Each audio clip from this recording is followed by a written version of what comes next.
help them solve. The most interesting problem was presented to us by Leslie Passmore, who lives on Fifth Avenue.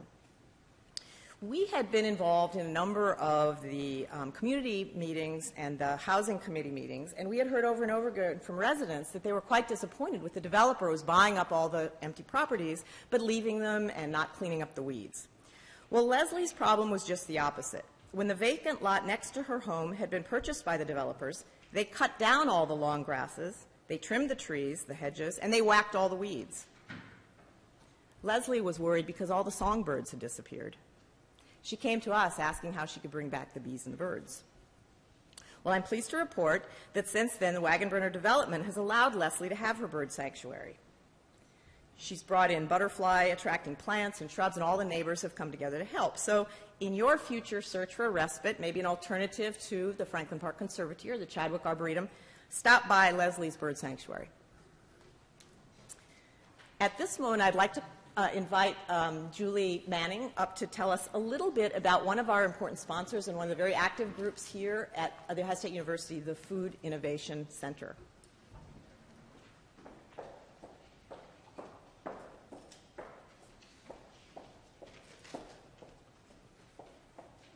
Thanks so much, KB. For those of you that are not familiar with the Food Innovation Center, the center was created back in 2010 through a competitive funding process held by the Office of Academic Affairs and the Office of Research. Just by a show of hands, how many people are familiar with FIC? I see a couple members in the room. Thank you, by the way. No problem. The funding process allowed a $3.75 million award over a 5-year period to support collaborative multi-college research teams that aim to improve global life quality by inspiring sustainable multidisciplinary food solutions. So we are entering our 5th year of existence, and over the last 5 years we've been able to invest just under $2 million in things such as seed grants, food-related programming, grad student travel funds, doctoral research grants, and much more. Many of you may have attended our program back in September that we held, Food for Billions, where we were able to bring in experts from around the country to discuss this big problem of feeding people, the 9 billion people that are going to be on this planet by 2050. The center has 4 co-directors. We are led by Dr. Ken Lee, and unfortunately Ken was not able to join us this morning. He had to head out of town for some family business, otherwise he would be up here talking with you, and he sends his regrets and is very sorry that he wasn't able to be here. Our other co-directors include Steve Clinton from the College of Medicine, Steve Schwartz from Food, Ag, and Environmental Science, and Michael Lieblein from the Fisher College of Business. We are absolutely honored to be part of this event. KB has done a fantastic job, and actually her planning team really represents exactly what the Food Innovation Center is all about. Individuals from various disciplines who come together to address an important food issue. And she's done a really amazing job with this program, and we're really happy to be here. So with that, I'll let you get back to your program. It's a mutual admiration society because Julie put together a spectacular symposium earlier this year in September with Michael Spector as a keynote speaker and a number of national leaders. So it's a great opportunity to be able to work together. Our first panel today, How Cities Change, Food and Urban Redevelopment, will be moderated by Jake Boswell, and I just want to introduce Jake to you. Jake is Assistant Professor of Landscape Architecture here at Knowlton. His research connects infrastructure, ecology, economy, and culture, all with a superb sense of aesthetics. Jake's ability to synthesize complex infrastructural opportunities with a keen eye for productive beauty of the physical with a strong advocacy for the community were manifest in his work on the development of the program of requirements for the Wyland Park Food District. Jake will be moderating today. Jake, welcome.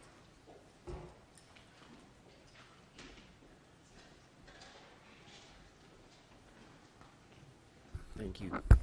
Thank you, KB. It's my pleasure to be moderating this first panel this morning, How Cities Change. We have 5 very distinguished speakers this morning presenting 4 different presentations. We'll get started relatively quickly. I'm going to introduce each speaker individually. I would ask that you guys hold your questions until the end. We'll have about half an hour for discussion and questions after all of the speakers present. So our first speaker, it's my pleasure to introduce our first speaker, Matt Habash. Matt is the president and CEO of the Mid-Ohio Foodbank. Matt can easily be described as a transformational figure in the provision of food for the hungry in central and eastern Ohio. The Mid-Ohio Foodbank began as the Operation Feed Food Bank in 1980, and in its first year, it distributed over 200,000 pounds of food to hungry people in central Ohio. Under Matt's charismatic and creative leadership, the food bank has increased its capacity 240 times since then. Today, the Mid-Ohio Food Bank distributes 48 million pounds of food to food pantries, soup kitchens, and shelters throughout an enormous chunk of Ohio. That food provides over 107,000 meals per day to children, families, and the elderly in both urban and rural Ohio. The food bank is a national model for both food recovery and the provision of fresh and local food for the hungry.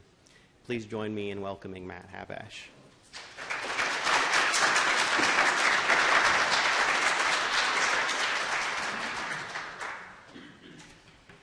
Good morning. I am absolutely technology challenged, so I'm glad he's standing next to me. So just hit that one. Perfect. Made it simple. Push that button. What I'm going to do just real quickly is, and I think particularly the topic around situating food, is really give you a sense of how food banking has changed and how we're playing a couple different roles as we get into this. When we really look at it, I look at now as food as health. So you look at situating our whole concept differently, and you heard from the introduction in terms of, part of what we're doing is food banking has transformed. Feeding America, which is now the largest private sector feeding program in the United States, used to be called Second Harvest, but then got old terms. Last year, 52% of all the food that was given out by the food banks through that network was fresh food. Total transformation in the last few years, a huge shift from what we're actually doing. I just came from Channel 4 where they're doing a food drive, our typical little thing we would do at a TV station, and they'll collect a semi of food for us, which are non-perishable foods. So that's the model we've had in the past. It's totally transformed. So we have really engaged in an activity around food as health. And the two questions that we moved into new space down in Grove City about 4 years ago, and began a whole series of think tanks at that time about how do we shift our work. And the two questions that we came up with, what is the role of the food bank in the health of the community, and how does the community feed itself? And those are the two questions that kind of permeate everything that we now do. We just created a new strategic plan. This is kind of a summary page. Nationally, Feeding America did a gap analysis that basically did a whole food security gap by county throughout all 3,300 counties in the United States. And it basically suggested if we wanted to make everybody food secure in our 20 counties here in Ohio, we would need to be producing another 60 million meals annually, than what we were doing currently. So a monumental task, to say the least. What it became for us was a transformational moment. Food banks historically had primarily been around the idea of hunger relief as opposed to ending hunger. And what we really came up with were basically two major strategies saying we wanted to close that meal gap by 2018. One of those strategies, feed the line. You all saw, see the lines, the old black and white pictures of standing in lines, during the recession and depressions in the old days. That is about us getting 50% bigger in terms of the amount of food that we distribute. 70% more meals in terms of what we want to produce over the next 5 years that we believe, and I'll tell you why that's possible. The second strategy is really end the line. For us, it's really come out of our new mission statement, which is hard for you to see there, but it really is ending hunger one nourishing meal at a time. That's the feed the line strategy. The other is co-create a sustainable community where everyone thrives. That's a totally different conversation. One of the unique things about Columbus, we benchmark ourselves against 15 other cities. We have one of the highest poverty rates of any of those cities, including Cleveland, including Chicago, including Cincinnati, and other cities we benchmark ourselves against. So while we are viewed as a community that's on the rise and growing, we've also got this undercurrent Richard Florida, I think, gets it right from his book that he wrote a number of years ago about the creative class. He rewrote that book and just republished it this past year. Creative Class Revisited. Basically what he said was, yeah, I was right, the creative class are reinventing economies, but we forgot the supportive class. And we've got this whole undercurrent of people who are not making enough money. 40% of the people we help work. That is a I've been there 30 years. That is a total change from what we used to do. So we really want to create a whole different conversation in the community around how do we end the line for what's it really going to take? What are all the ways we can build a community whereby people don't need to use food pantries anymore? And how do we really start talking about, you're probably at the top of the list, living wages? You really look at it from that perspective. We've made healthcare a bad word in this country right now. We've got to fix that kind of issue and come at that kind of thing totally different. In order to do that, we really have to mobilize the public to act differently, to really move to wiseful action from just being a part of the conversation. And we ground all of that in our 4 strategy, which we call our way of being, how we, in fact, can prepare ourselves to be ready for this. When we talk about food as health, we really want to talk about 5 different areas. Know the customer, for us, is really important. You know, we have this whole interesting dynamic in food banking about who's our customer. And I finally asked that question to my board and said, if all of our 550 charities we help went out of business, would they, in fact, think we were out of business? And the answer was no. So therefore, we came to the realization we don't exist because there's hungry people. It's not the 550 charities. I'll talk about that. Future is fresh. We'll talk a little bit about that. Personalized food assistance, food is health, and a little bit about what we're doing around the issue of urban farming. Know the customer for us. We're going to be the first food bank in the country that's going to create a centralized database where we'll be able to see all of the clients that are coming to the 550 charities that we help, be able to see their mobility, why they do what they do, how they go along and move. We've had 2 studies, partnering with Ohio State, looking at our pantry clients so we can get to better know our clients. As part of that, we put a pantry in our new space that we built to really look at as a learning lab, to really have the opportunity to interact with clients directly around focus groups, doing a lot of deep dive interviewing, even nutrition education. We can teach crock-pot cooking. It seems like something that's really simple, but our world's upside down. When I can give you a bag of apples cheaper than I can give you a can of applesauce. So how do we, I can give you the meat, the potatoes, the carrots, and the onions to go in a crock-pot, cheaper than the old model of food banking, which was to give you tuna fish and tuna helper. And so I submit, nobody really wants to eat that unless they have to. But the opportunity to teach people how to do that. And the pantry cupboard panic is really what, for me, has been a model transformation thinking for us to think a little bit about. That's when you open up your closet and you say, how do I make a meal when there's shelves that got empty, some shelves got food, some don't. How do I make a meal out of what's left? When I saw that, that really meant to me, that's what most of our clients are. So we've got to rethink our whole model and how we work with the folks that we're trying to help. Future is fresh. Nationally Feeding America's efforts to secure an additional 1 billion pounds of produce. I got asked to lead that effort. We really believe out of the next billion more meals that we're going to find by 2015, 75% of that's coming in fresh food. So we are transforming our entire business model. Locally here, we distributed 17 million pounds of fresh produce last year. We'll probably hit 20 million pounds of fresh produce this year. And our goal is to grow our food distribution by 70% by fiscal year 18. We believe most of that's going to come in fresh food. And the thing is, it's fruits and vegetables coming from the food industry. The amazing estimate is that there's about 20 billion pounds of fresh produce plowed under every year in the United States. We're collecting about 1 billion of it, so we've got a heck of a market to go after. And the interesting thing for us is we never really knew how much was in the old manufacturing streams, as to what was available in surplus food. We have a good sense. We know 3 to 6 billion of that's in about 5 items, and that are pretty, what we call hard goods, the apples, potatoes, onions, cabbage, carrots kinds of things, and sweet potatoes. We can bring those items in, and in a lot of cases they don't need refrigeration. I've had the privilege of being on the Food Innovation Center's advisory board since it started, and really talking to them more and more about how we can establish some of the things that we can do in partnership with Ohio State to really look at some of our local food crop efforts. When we talk about personalized food assistance, it really is about client. When you saw that diagram that was up in the beginning of our plan, the client's in the middle. Everything we do is client-centric. It's got to matter to the client. So one of the interesting things is, I'm partnering a little bit with Ohio State, we've learned from 3 of our pantries, we shifted our entire model away from the 3D pantry model to let people come back every week and get fruits and vegetables. That's not the normal way you go to a food pantry. Allowing 3 pantries to experiment with how would you do that, how does that work, has really involved in, for us, what we've already, from the initial information we're getting from the study, is we're almost at 3.9 servings of fruits and vegetables per day, per client. That's higher than what we do, guys. So, I mean, the reality of it is we believe we can have an impact. We believe there's a lot of fresh food. We believe we can bring healthy, fresh food in. But we got to transform our model away from why. If you go back to that pantry panic idea when there was some food, why did we build a model for 30 years that I've been around that assumed there was no food in those shelves that we had to come up with? And when we don't, get food donated, which is our core business, we buy. We go into the marketplace, take the dollars that are raised and buy. I buy, it's 50 to 75 cents a pound in the marketplace. I can bring produce in from California for 17 cents a pound. So it's fresh straight from the fields. So the idea of getting more fresh food into people's hands is really something that we're going to continue to explore. Moving away from a pantry that has this 3-day model to really look at, can we just have fresh food distributions, weekly produce distributions. And we've been at it for a number of years. You'll hear the term choice. Pantries have evolved from the old days when you get handed a 3-day supply of food as a bag of food, depending on your family size, to one now that the client gets to shop. And we're working more and more with people that are helping them shop. So, and we're looking at that from a health perspective.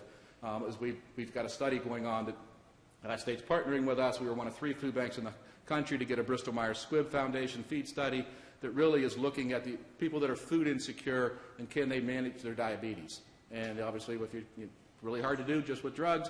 So if you're food insecure, how do you do that? And so we're one of 3 food banks in the country that's really looking at, can we have an impact on disease management by getting more fresh, healthy food and getting people the opportunity to choose the right foods, even if they're food insecure. So, we're going to continue that work beyond the study. We're in the 3rd year of that study. We really believe we can have an impact around health. And it's the reason I believe very much that food is health.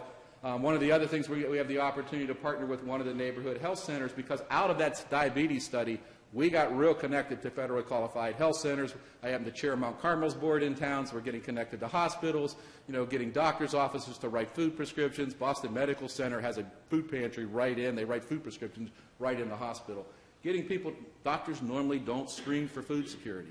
It's not a question they ask. You get discharged from the hospital, they now want to know everything about you, so that you don't come back, because they don't get paid if you come back for the same thing in the new model. They never ask you if you have food to take with the medicine you get with. So I've evolved this conversation. It's more than food is medicine. It really is food is health. And how do we situate food, to me, is real important as a health concern in this country. Nationwide Children's working on childhood obesity in the community, even their Medicaid enrollment. As they've gone to a capitation model away from a fee-for-service model, we have an ability to help get folks enrolled there. At OSU, there's a program that OSU's been helping with one of our agencies called HEAL, which is Healthy Eating and Living, down on the Parsons Avenue South. And Compass is getting off the ground here with health students here on campus. And that's if you're familiar with Health Leads from Boston, it's a version of that going on, even working with the Moms to Be program that is run by Dr. Gabby here and is expanding as well. Give you a little sense of what we're doing around the urban farming. That's our farm. We started this year. We got a small grant from a donor that was real interested, saw growing power and the work that was going on in Milwaukee, and said, okay, let's see if we can get it up and running. So we planned while we grew. So it was a case where just could we grow? And what turned out to be from this really wonderful opportunity for us really was the fact that, we said we would backbone this. We've got the credibility and the resources to backbone urban farming. This is a little over 5-acre site that we believe we can fully grow out. We've got about an acre under production. I think we produced 7,000 pounds the first year. And we gave it all away to the community. We had this wonderful community engagement exercise with the Marion Franklin community, including the football team pounding in all the stakes for the heirloom tomatoes we grew. I mean, really, the harvesting, the planting, they did a lot of work. And they are real excited about, and they're learning. I mean, they were learning how to cook. They partnered with our nutritionists. We had a lot of things learning how to, a lot of them didn't know what to do with squash. They were waiting for the greens, and it was really an interesting thing. We didn't grow enough lima beans. So we grew foods that we wanted to put in that community. The ultimate goal out of the farm is to take that site. We have another potential 5-acre site, which happens to back up right onto a federally qualified health center that we partner with in our diabetes grant. So we've got this synergy that we can do. And we're ultimately going to look, as a third site, is to grow on asphalt, to go above and to really start looking at urban sites. This is a partnership with the Franklin County Land Bank, and with USDA and a host of other farmers and folks and that we've really brought together, the agency, Church for All People. So it's been this wonderful opportunity for us to begin to put our toe in this with the idea that could we grow 100,000 pounds of food and start producing it.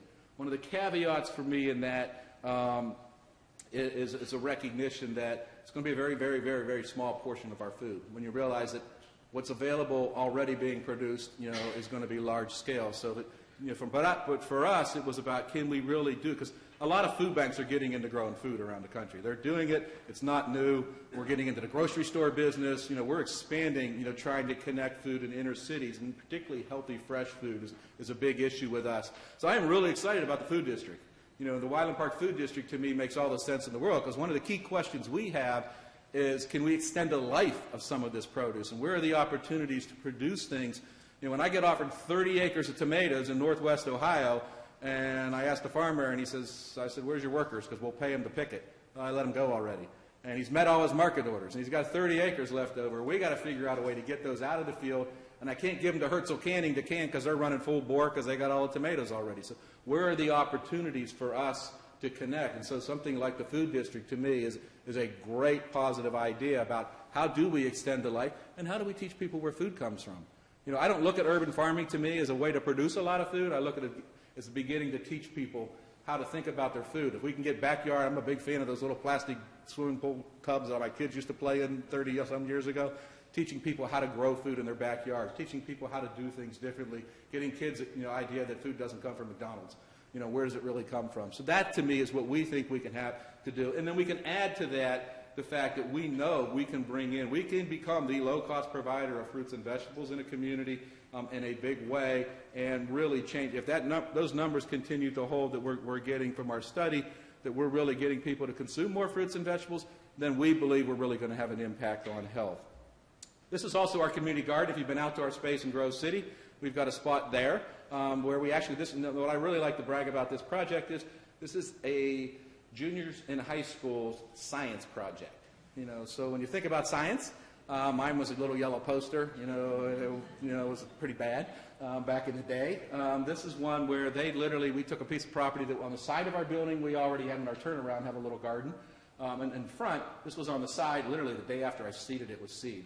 I went, oops, shouldn't have done that. Students came in from Metro High School. They were with us doing a capstone project for 12 weeks. This was their botany project.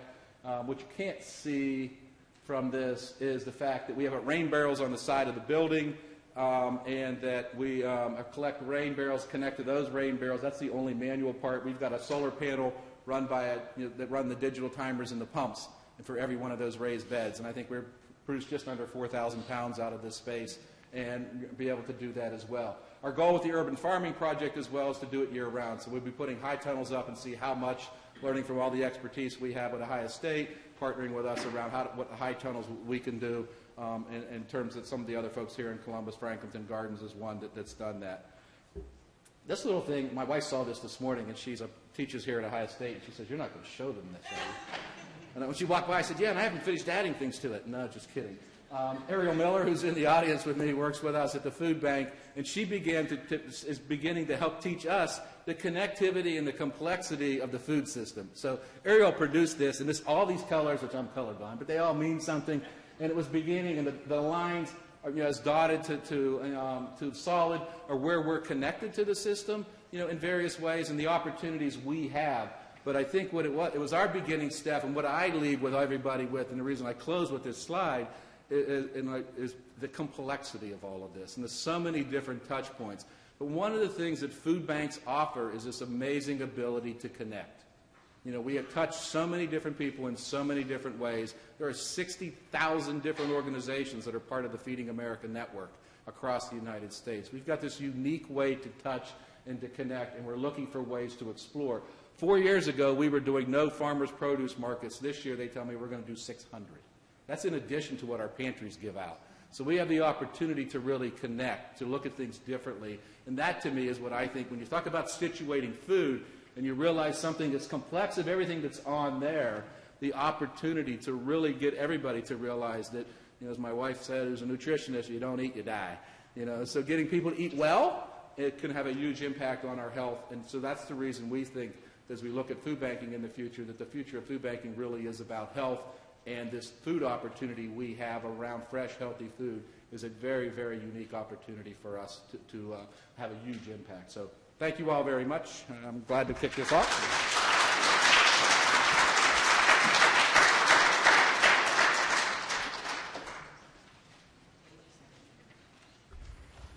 Thank you, Matt. So despite the fact that he comes to us from Michigan, I'm very pleased to welcome our next speaker, Dan Carmody. Dan is the president of the Eastern Market Corporation. For residents of Columbus, the term market, paired with a cardinal direction, most likely conjures images of North Market, our own North Market. But I think it's important to understand that the Eastern Market is a different beast entirely. Yes, the Eastern Market has a traditional market hall, but in its full splendor, the market is a 6-block food extravaganza. Under Dan's leadership, the Eastern Market Corporation has leveraged the attraction of the market in order to create a dynamic, diverse, and unique mixed-use urban community in Detroit. So please join me in welcoming Dan Carmody.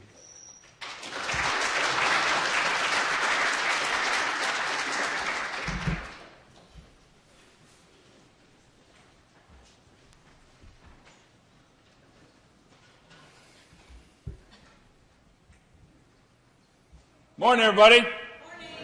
Can you hear me okay? I'm legally deaf, so I always check the hearing first. In the back there, okay? Okay. Pleasure to be here. Greetings from Detroit. Just noting yesterday's presentation, we seem to be on top of a lot of people's minds these days. I have the pleasure of leading East Market for the last 6 years, and I can tell you that Detroit is, to me, one of the most fascinating places. My road to Detroit, and I'm schooled as a city planner, educated as a tavern keeper is how I like to say it. My road to Detroit began in Manchester, England, where I had the opportunity to be an exchange student from, yes, another fellow traveler in the Big Ten, University of Illinois. We used to play football, but we'll be back, but long after I'm gone. This is the view from my 11th floor dormitory window at the University of Manchester, looking out over one of the great fill-in-the-blank pieces that happened because of the Luftwaffe. And this is what, and in the socialist post-Winston Churchill era, planners had about as much power to do what we had set out to do than any planners ever in Western democracies. And this is what they built. And every day, as the sun would set, I would look and I go, do I really want to be a planner if this is the results of our intelligence? And about that same time, I came across an essay written in 1959 by Charles Lindblom called Disjointed Incrementalism, the Science of Muddling Through. And it became my mantra to survive planning school, and it really became a large part of my worldview, is that change happens sort of, the best we can do from a planning perspective is kind of mid to short-term planning, have a long-term vision. But all of these small steps we take and all the small steps everybody takes, that chart that Matt just shown, all of those interactions create movement in some direction. And the best we can hope to do is kind of shepherd it a little bit in the way we want. So this is, if you haven't read this essay, for me it was transformative. I spent 30 years, and from my time in Manchester, I fell in love with Rust Belts. I just went to, there was a Harvard group that they've convened fellows around legacy cities. I think that's way too highfalutin. If you got rust, let's call it what it is. We're all industrial economies, starting in Buffalo and Bridgeport, Connecticut, all the way across the Northeast and Midwest, and we're Rust Belt cities. This is Rock Island, Illinois, where I spent 30 years trying to figure out the collapse there of the farm implement manufacturing business. That led me 2 years to a place called Fort Wayne, where International Harvester made trucks until they didn't. And then, so the mothership was calling. And Detroit is truly the poster child for post-manufacturing cities. And this is, actually, the technology baffled me here. There's a before picture that was the money shot, where I went to a shrinking cities exhibit, much like the one our esteemed professor talked about. This was actually one that the Bauhaus Foundation put together in the early part of 2005, I think. It was my first time to Detroit. And I got out, and it was this Mad Maxian kind of environment, which I found to be way more interesting than the sort of low-key Midwestern abandonment by industry that I was enjoying in Fort Wayne, Indiana. So I came here because it's the great story around what happens when we don't function well as a society. I do, with the national media around Detroit, when people say, the problem with Detroit is, my hearing goes from bad to none, because it's obviously a very complicated, complex situation. I truly believe it's of no interest to places like Columbus, Ohio, or it's the most important thing you can be thinking about, that we're the canary in the coal mine. I'm not sure which. But I can tell you that I think that if you look at a 50, 60-year swing of history from the 50s or late 40s, early 50s onto this part of the century, you see one city that goes completely from thriving to abandoned and one city that was completely destroyed. And whether it's Dresden or whether it's Hiroshima, it doesn't matter. Those cities in the same time period that Detroit declined went from being decimated to being thriving. The key variables, I think, and I don't prescribe the formula, but we went in Detroit from being entrepreneurial to bureaucratic to entrepreneurial again, but just quite recently. But that transition from entrepreneurial to bureaucracy, it's not a public-private thing. It's when people start thinking, don't lose that creativity. What town goes from 84% white to 84% black in 20 years and really can survive? I mean, the lack of embrace of inclusion, the lack of respect for each brother from house to house based on skin color sets us up. Anybody who talks about sustainability without talking about social justice and inclusion issues isn't really being sustainable, and Detroit is the poster child for that. Then lastly, urban planning, more than Manchester, actually. I give the Manchester planners credit because in 1948 they didn't have any resources. They did the best job with the resources they had, and actually in the time since then have gone back and fixed that neighborhood I looked at. But Detroit has tried every large-scale urban renewal project from the 40s to the 90s and did to people, not with people, whatever the current project du jour was. And you eliminated so much of the organic character and history and stories that really are what cities are, whether it's food systems or city systems, what they're built on. So Detroit's in a bad place. The financial bankruptcy of the city is actually a blessing. Most of our cities, particularly legacy cities, Rust Belt cities, we got way underfunded public pensions that are going to be everybody's bankruptcy problem in the years ahead. We're kind of fortunate to be going through it first. A lot of resources trying to help now. But you go back when the city's in stress like Detroit and you look at what put it there in the first place, and as geographers and as planners, I would argue this is one of the most fascinating satellite views of any city in the world. When you look at the history of planning on this place, you see roots of Native American trail systems overlain by the Northwest Ordinance, overlain by the formal plan, overlain by the French strip farmers. It's a fascinating place, and obviously the geopolitical, this little strip of water that separates us, this land bridge in North America, it's a strategically important place, and it may take 400 years, but there will be a Detroit there that's a thriving place again. So, what does that all mean? That's my Detroit background. What's the role of a public market in trying to drive a new economy and trying to utilize and trying to take some of the unintended consequences of our great way of feeding the world that we've developed in the last 50 years. So our goal at the market is to create the most inclusive, resilient, and robust regional food hub in the United States, to feed what we hope becomes the most inclusive, resilient, and robust regional food system in the United States. We go back a long way. We go back before the modern food system. We go back to a time when the food system looked a lot like the one we hope to create in the years ahead. The two issues that we find most complicating in terms of how to reform our food systems are the economic concentration in our current food system. Too few companies separate producers from consumers in key industry after industry. Milk, for example, Michigan, one company, 90% market share of fluid milk production. Same company nationally has about 70%. Just an example. Dang.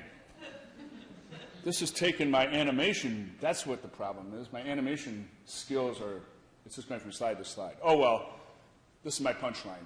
So I think energy costs, too, are a huge issue as it relates to every facet of our cities, because it takes that 50 years to rebuild a system. I suggest we make Jed Clampett a saint to sell it. And I've realized this is a generational divide. How many people are familiar with Jed Clampett? And there's a lot of younger people. I thought you watched the sitcom. Jed Clampett was a hillbilly that accidentally let his shotgun go off and oil came up. And then he moved to Beverly Hills, and there's a good theme song by a bluegrass artist. he's the metaphor for how we used to enjoy energy in America. 1950, literally we could shoot a shotgun off and we could find oil. Today, whether we got to go 30,000 feet deep into the Gulf of Mexico or into the tundra or even the freaking frackers, the cost of extracting energy is gone way up. And so economic growth as a concept is threatened by that. And two, it's just going to be hard to keep the thing going the way we've been doing it. So anybody who bets the next 50 years our cost of energy will be what they were the last 50 years is just a bad bet. And so rather, and I have this mythical character buried behind Jed, who is a composite of Al Gore and Michael Moore, whom I call Al Moore, who are the guys that kind of sounded the alarm and divided the room in two, people who believed and people who didn't believe, and it's too late for that disagreement. We really got to come around Jed and build statues in our town squares and celebrate the end of cheap energy and get on with the rather difficult task of building a new economy based on higher cost energy. So our big ag, and keep in mind, our big ag got put on steroids in the 1970s because of energy. Our first oil embargo, Russians needed grain real bad, we needed oil real bad, so President Nixon and Secretary Butts got together and said, we're going to plant fence row to fence row or go home. We're going to plant fence row to fence row, we're going to go big or we're going to go home. And that's what we did. We thought we could raise enough grain to pay for the oil bill. It didn't quite work out that way. But in the meantime, another interesting side effect, if you look at the rise in sugar consumption, it exactly traces back to that big increase in corn production because the Soviets' crops recovered and all of a sudden there was this glut and all of a sudden we have high fructose corn syrup. Those are kind of connected dots there. And so we did really well. The federal government, maybe the last thing they've done well is take big ag and make it bigger ag. But these are the unintended consequences, a number of sustainability, viability, and equity issues that we all need to confront in our different ways. So at the market, we run a market, we service the economic development around the market, and we have two functions that are not market related at all. We believe we have a role to play in addressing food access issues, which our partners, our food banks in our neighborhood, and two, trying to be the lever to build a much more job-rich local food system to help address unemployment issues and to help create more forms than just big scale about how we grow food or process food. So this is my slide to discuss the food desert issue. Don't much like the term food desert because it implies there's no place to eat, which in Detroit there aren't many good grocery stores, but there's a ton of party shops. And I'm here to tell you that you can get a balanced meal at your local corner store. The carbohydrate section tends to dominate, but if you look closely, you can see the fruit and vegetable section there represented by the salsa. You can see the dairy section there represented by the cheese-like product. You don't even need to go in the next aisle and get a meat-like product, and you can have a completely balanced, although nutrition-free diet. And so the absurdity of that is almost as absurd as having this national debate about health care, where we're arguing about how to pay the bill rather than how to reduce the size of the bill and try to begin to address, as the food bank is, trying to address how we eat as being core to the future of health care.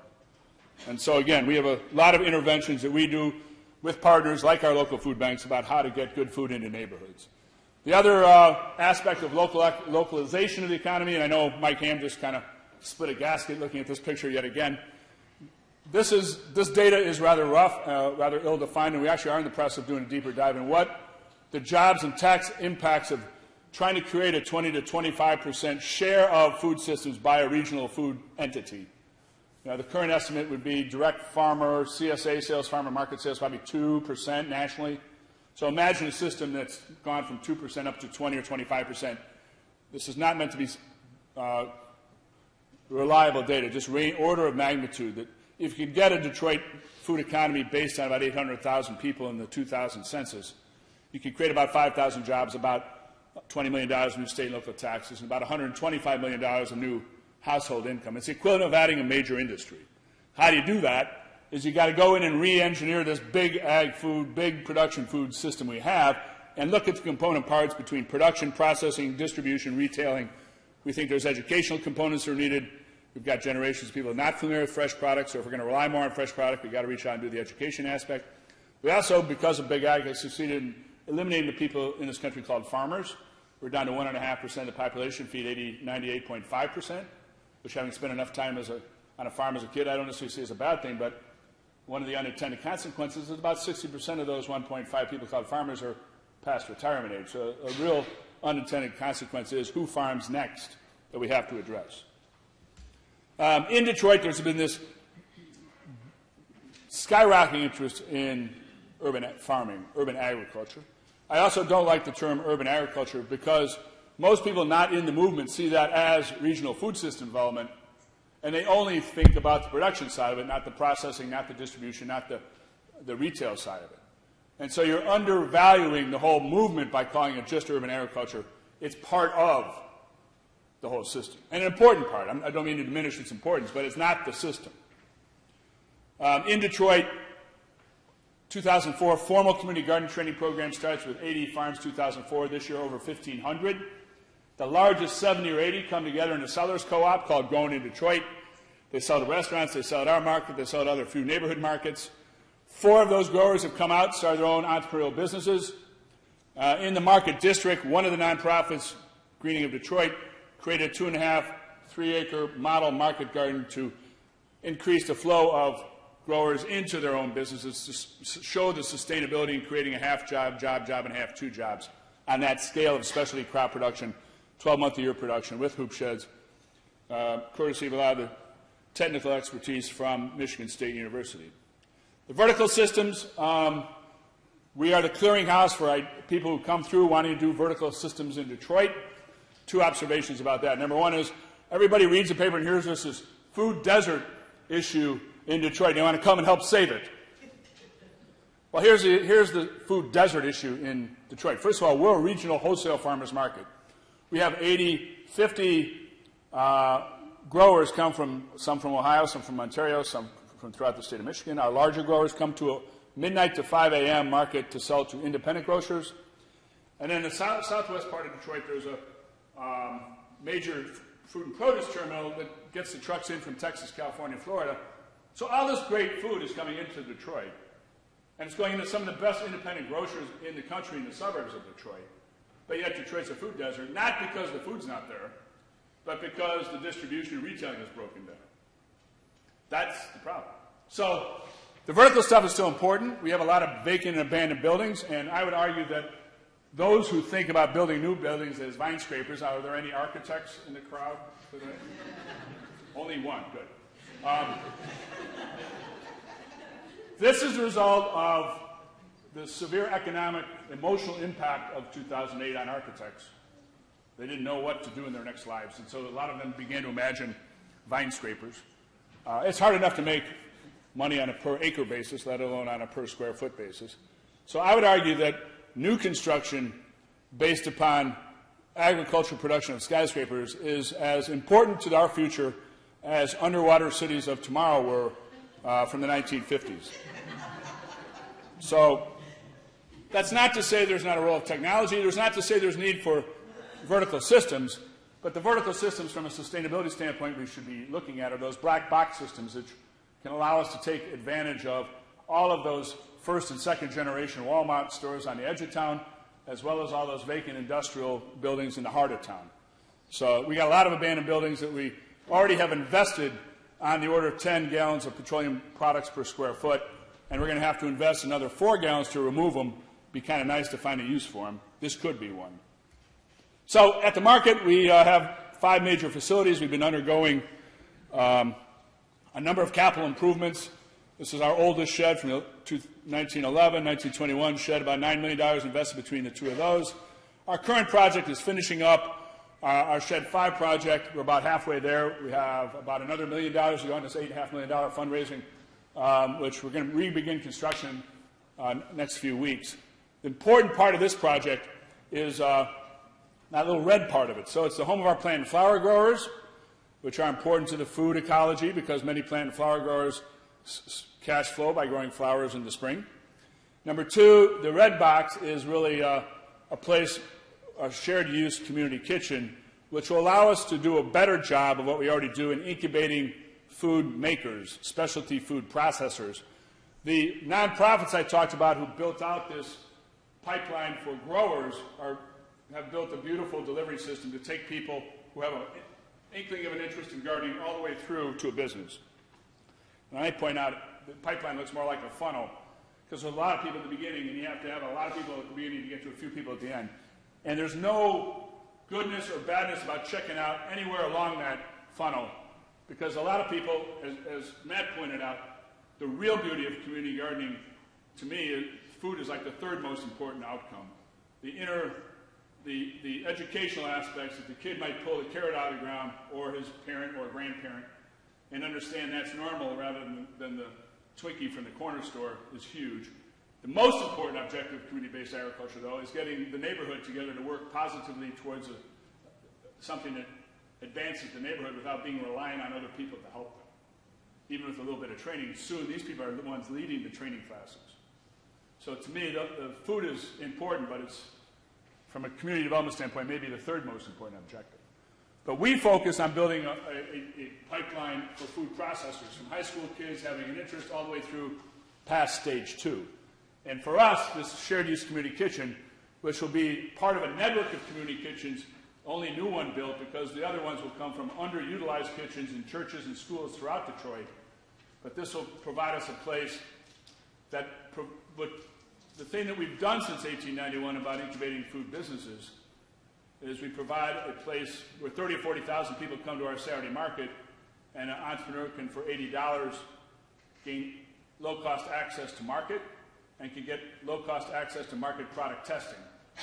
So when we took over operations market in 2006, the city which had managed it only had previously allowed the sale of fresh fruits and vegetables and plants and flowers. We began permitting the sale of pickles and pierogies and sausages and jams and jellies, and now we have 125 businesses from Detroit that want to sell at the market. We can accommodate about 80. But more importantly, we have a affinity group called Food Lab Detroit, which has 150 participants who have an idea about a food product and want to bring it to market. So we have low-cost access to market. We, through MSU, have some great mentoring and access to technical talent. The missing ingredient is a low-cost licensed place to produce food.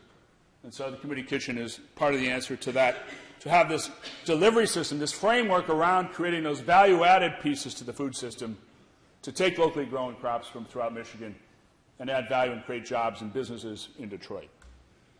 We also do some cable TV-style cooking shows to kind of get high school kids excited about careers in hospitality business. And then our next project after the one that includes a shared use community kitchen is to try to push the boundary of what people perceive a market, a public market, particularly a permanent public market structure looks like.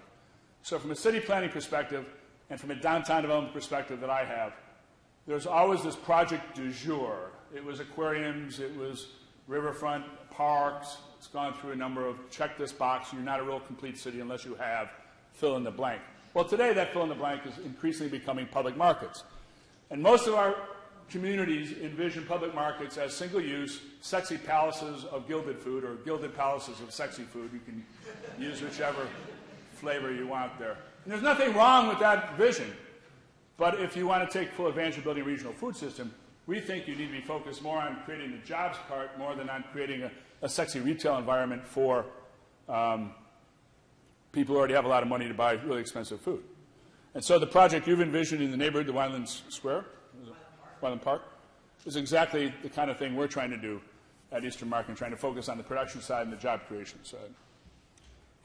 It's a big vision. It's total about $80 million. We're about halfway there. We're past $40 million. We're going to be celebrating our 225th anniversary in 2016, and we want to finish this scope of projects by then. Now, I already talked about that. Again, there's a surge in interest in market development. Ohio has 3 of the greatest markets in North America. My second favorite market in North America is in Cleveland. And the North Side and the Findlay markets are close on the top 10 list as well. So you've got great markets already. But we also need to begin to think, and we're focused on food, make no mistake about that, but a trip to Torino, Italy, paid for by the Kresge Foundation, thank you very much, alerted us to the economic opportunity around using this low-cost access to market. So on Sundays, we're closed until next May when we reposition our Sunday market, learn from the lesson in Torino, which is 80% of the soft goods retailing in Torino, hats, shirts, socks, shoes, happens at their 47 transient public markets. And in Detroit, with east side unemployment rates really not knowable, at least 50% effective unemployment rates, not published unemployment rates. People haven't been sitting idle. We have, on Market Saturday, when we have 250 food-related vendors, we also have 35 merchandise vendors scattered outside. On Sunday, we're going to put it inside. So instead of being 85% about food, the market on Sunday becomes 85% about stuff. And we create another economic opportunity to position the market facility around the sale of non-food items.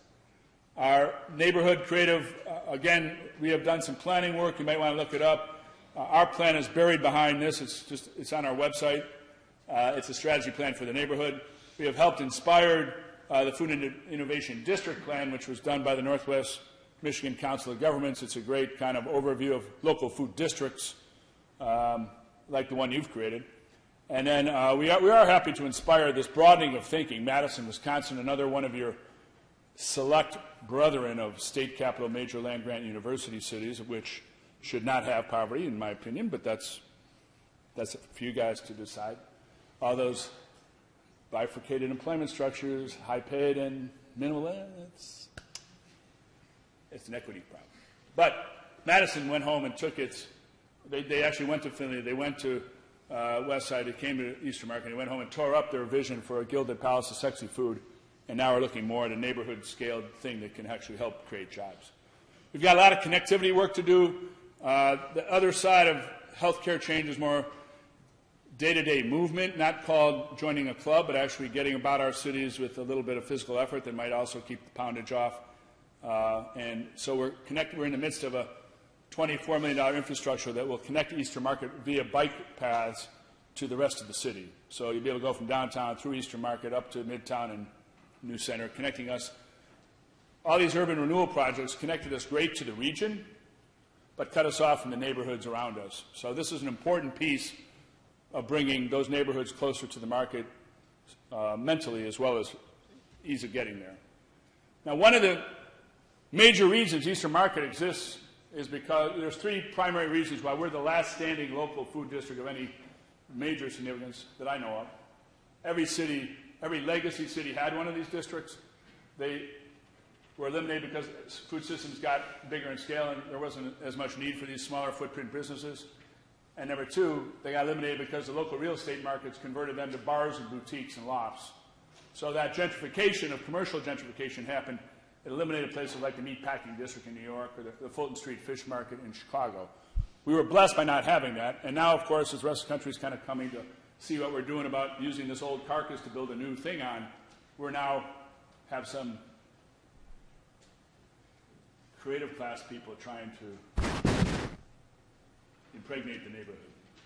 And we welcome them because we have 50% vacant buildings and 50% vacant land, but we welcome them under very intentional role of trying to create a donut where the center of the district is kept as an authentic, dirty place where it's okay to make noise and make food products while we push the creative people to the edges and they can kind of enjoy the energy, but they can't overwhelm it. I heard Richard Florida talk after his admission that maybe that I didn't hear the term supportive class. I think that's completely demeaning. But, and I have a real problem with people that put too much emphasis on the whole notion of the creative class. But he did, in a Detroit appearance, urge the successful Gilbertonians who have done an amazing job, Dan Gilbert and Quicken Loans. If you haven't been following this, the job growth in downtown Detroit is phenomenal. But it's really becoming increasingly a tale of two cities. This greater downtown area thriving and the rest of the city continuing to languish, which last time I checked was what got us in this place in the first place. So we have to figure out how to spread the wealth. And so we're, again, we found a guy with a shoe shine shop downtown, Mo, and found him free space at the market to grow his shoe repair business. He's there 2 days, and this guy with a broken, I think, Germanic accent sees this shoe shop at the market and tears start coming down his eyes. Turns out he was the immediate past president of the North American Shoe Cobblers Association from New Jersey, two-time winner of the Cobbler of the Year Award, and hasn't seen a market repair stall at a market since somewhere in Germany 30 years ago. He actually kidnaps Mo, takes him to New Jersey, and gives him 2 weeks of intensive training on being a better shoe repair guy, without telling us, by the way, but that's a separate issue. And Mo comes back, and he's now, again, his business is beginning to thrive. And we created, in this case, the low-cost entry to the market, and by no planning whatsoever on our part, this low-cost access to the mentoring and the technical expertise.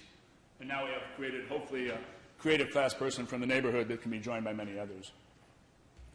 But we do have some good aspects of the creative class, so they come in now, and we have European graffiti artists, street artists coming to the market to cover up innocent street tagging at no cost to the property owner. It's our best graffiti prevention technique. So I close by just trying to answer those who still might be a little bit skeptical about how can we incrementally compete with ConAgra and Kraft and all the big. How can you take back market share? How can you create a bifurcated system that has 20% local content net of export and import activities? I don't believe necessarily in just feeding ourselves in some kind of insular kind of way. If you want to see a good example of how that didn't work out so well, compare the long-term histories of Paris and France with that of London and England.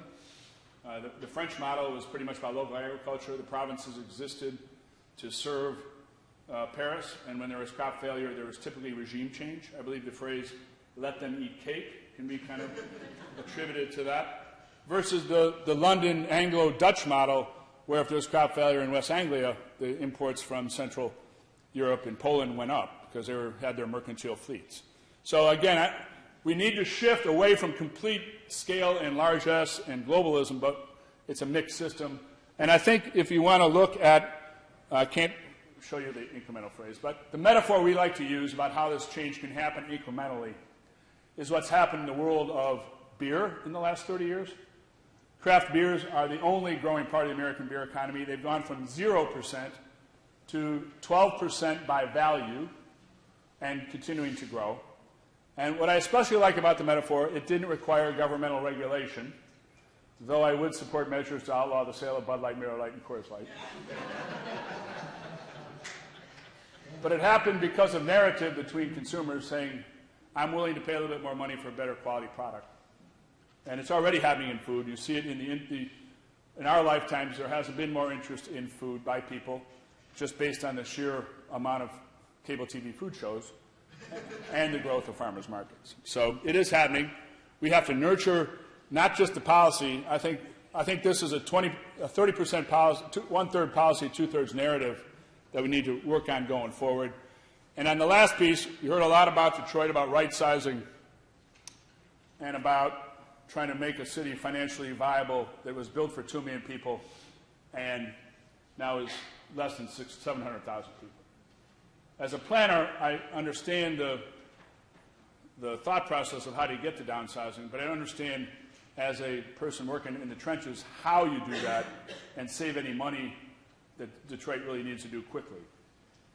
So I would argue the other side of the coin that we don't talk about enough is, in legacy cities especially, with the world kind of on its heels with the term embracing immigration, this is the time where you can fill the bottle back with people if you figure out a way to end this cycle of exclusion and get local people feeling like they're part of the system. They have to be more welcoming of new people, and they can't feel like we do in tough times, that if we bring more people in, it's just going to make my small pie even smaller. So that's the challenge, not just of food, but all of our economic development system.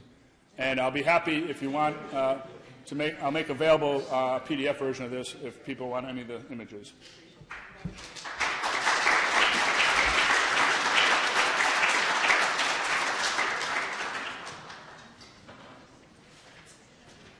Thank you, Dan. As a resident of one of the neighborhoods very close to the university, I might add Natty Ice to your list of banned beverages.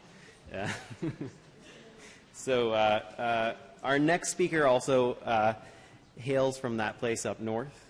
Mike Hamm is the C.S. Mott Professor of Sustainable Agriculture at Michigan State University, where he's also the director of the Center for Regional Food Systems.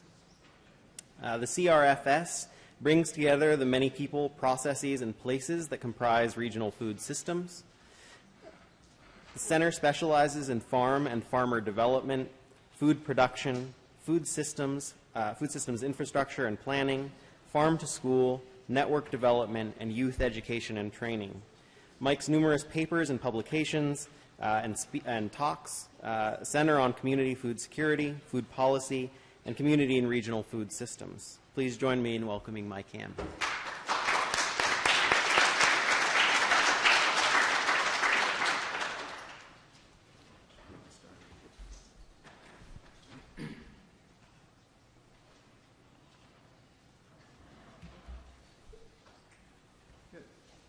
So when I looked at the program and realized that I was following Dan after hearing him speak a lot of times, A, I knew kind of what he was going to speak about, and B, I knew it was going to be a hard act to follow. So I'm going to take a very academic route in some ways, and I'm going to talk about data. Because Dan likes to tell stories, which are great, and then I like to look at data. So that's just the way I am. I'm an academic. So, but I wanted to start out with a couple of introductory pieces. And just remind everybody, this is probably things that you're thinking about, because one of the things that I like to do is keep things in a global context and think about how does this relate to the global. And one of the things I think that's really critical to keep track of is that the population is growing, as was said earlier. We're going to hit 9.4 billion or so probably. And what that means for food is that there's going to be big changes. And so just in this century, we've seen a decline in the amount of food grains available per person globally, largely because of population growth. And to put that in context, if you look at the effective grain use by the average person in the United States today, it's about 800 kilograms per year, about double the per capita availability on a worldwide basis. Most of that is not grain we consume directly. Most of that is grain that's consumed by animals, and then we consume the animals. If we were living in China, the average per capita grain use would be about 300 to 350 kilograms per year, and we would have been awash in grain on a global basis. So just to give you an idea of where we are in that context. The other piece that I think is really critical that we often don't pay enough attention to, especially here in the Great Lakes region where we have lots of fresh water, and we're surrounded, especially in Michigan where we touch 4 of the Great Lakes, and outside of a tiny corner in the Upper Peninsula, we're 100% in the Great Lakes watershed. We're awash, but the world is not. And as that population grows, there's going to be no more total water resources, freshwater resources in the world. In fact, there may be less because of pollution and because of unavailability and other kinds of things. So the challenge, of course, on a global basis that we're kind of situating all of this in terms of urban food systems and cities is that we have increasing population growth. We have, in essence, stagnation of agricultural productivity in many ways, and we have a constancy of fresh water with increasing need on a whole host of fronts. And that provides a number of challenges. My PhD is in human nutrition from the University of Minnesota, and I spent about 20 years as a nutritional biochemist before I started shifting into the community back in the early 90s. And so I always like to go back to that side of the equation, which is what do we eat? So the other piece of that, we talk about increasing food access and increasing dietary quality and everything like that, but that, of course, involves a massive shift, not just in all strata of the economic income strata of our country having access and availability of good food and knowing how to use that, but also the fact that we choose to eat better as that moves along. So only about 5 to 10% of the population eats sufficient levels of vegetables based on public health standards. Only about 5 to 10% of the population eats sufficient fruit on a daily basis, according to public health standards. And only about 4 or 5% of the population eats enough of both. So the bottom line is we've got a long way to go, and on average, everybody in this room and everybody in Columbus and in Michigan eats about half of the fruits and vegetables we should on a daily basis. So I look at that, on the one hand, as a nutritionist as an issue, and I look at it as kind of a food system scholar as an opportunity. So there's a huge opportunity there to think about, so how do we link up this public health issue with all these other issues that we have around production, around supply chain, around economic development, and around jobs. And so one piece of that, and one of the things that we spend a fair bit of time on in the center is thinking about this issue of economic development in the food system. And I'm here to say that there are tremendous amounts of studies out there that you can look at from many communities around the country on the job impact of localizing food. And most of them are absolute crap. And they are because most of them do not take into account the fact that there are jobs connected to the existing food system. And most of those studies do not subtract out the opportunity cost of the jobs that are lost by food that's being imported, not being imported anymore. That doesn't mean that there's not net gains in our communities by localizing the food system. And my standard line is the reality is probably somewhere between 0 and the number that's in that report for any given community. We took a bit of a different tack in looking at this issue in one study that we did, which was to look at that public health gap in produce consumption. Because on a national basis, that public health gap of about doubling of fruit and vegetable consumption is about 13 to 14 million acres of production on a national basis, which is 2 to 3 Californias, to put it in perspective. California produces half of our domestic fruits and vegetables right now. So it's about 2 to 3 of those. In Michigan, if everybody suddenly started eating twice as much with 10 million people, you've got about 11.5 million, I think, in Ohio. With about 10 million people, that would be about 370,000 more acres of production of fruits and vegetables. 10% of that is about 37,000 acres. So if the population increased their consumption by 10%, or increased it by 20%, but moved 10% closer to getting to where we should be, and we increased that 37,000 acres of production, farmers would see $200 million more in their pockets now, in that case, than they would now by growing corn, wheat, and soybeans. So a net gain of $200 million, which would put about 2,000 more jobs in the Michigan economy because farmers have money to spend, and would generate the jobs needed to produce 37,000 acres of produce. Okay? So that's a fair bit of jobs. It's a lot of economy. So the point is that those of you that are public health nutritionists or in the field of nutrition, there is actually a significant link, I would argue, between regional and local food systems and the way people consume. And that's a strong link when you're starting to talk in communities with people and city managers and elected officials about economic development and health. There's a strong linkage between how we eat and our ability to generate jobs in a local economy. So just as a sidelight. Okay? Now, the other piece of that is historically in many of our cities, and I was living in New Jersey at the time when food stamps went from paper to electronic. And I'd been living in New York City for 6 years. And the green market system in New York City, when I was living there in the late 70s and through the mid-80s, all the green markets could take food stamps. And they had signs up and they took the paper coupons. And the same was the case in New Jersey when I moved out there. Then electronic came in, and suddenly overnight nobody took them at farmers markets. It took over a decade to start getting to where we had the technology was mobile enough and cheap enough that they could start to get it. But still in 2006, there were only 3 farmers markets in Michigan that took SNAP benefits, what's now food stamps, what's now called SNAP. And that one of those was the Eastern Market, one of those I believe was the Flint Farmers Market, and one I think was the Allen Neighborhood Center in Lansing. Well, because of a number of things at the state level with our state government, with the Michigan Food Policy Council, with the rise of the Michigan Farmers Market Association, with a whole bunch of things, that has changed. So during that last 5 years, first of all in the last decade, our number of farmers markets has almost quadrupled in the state from 90 to over 300. But the number of farmers markets accepting SNAP benefits has grown from 3 to, I think in 2013 it was about 120 or 130.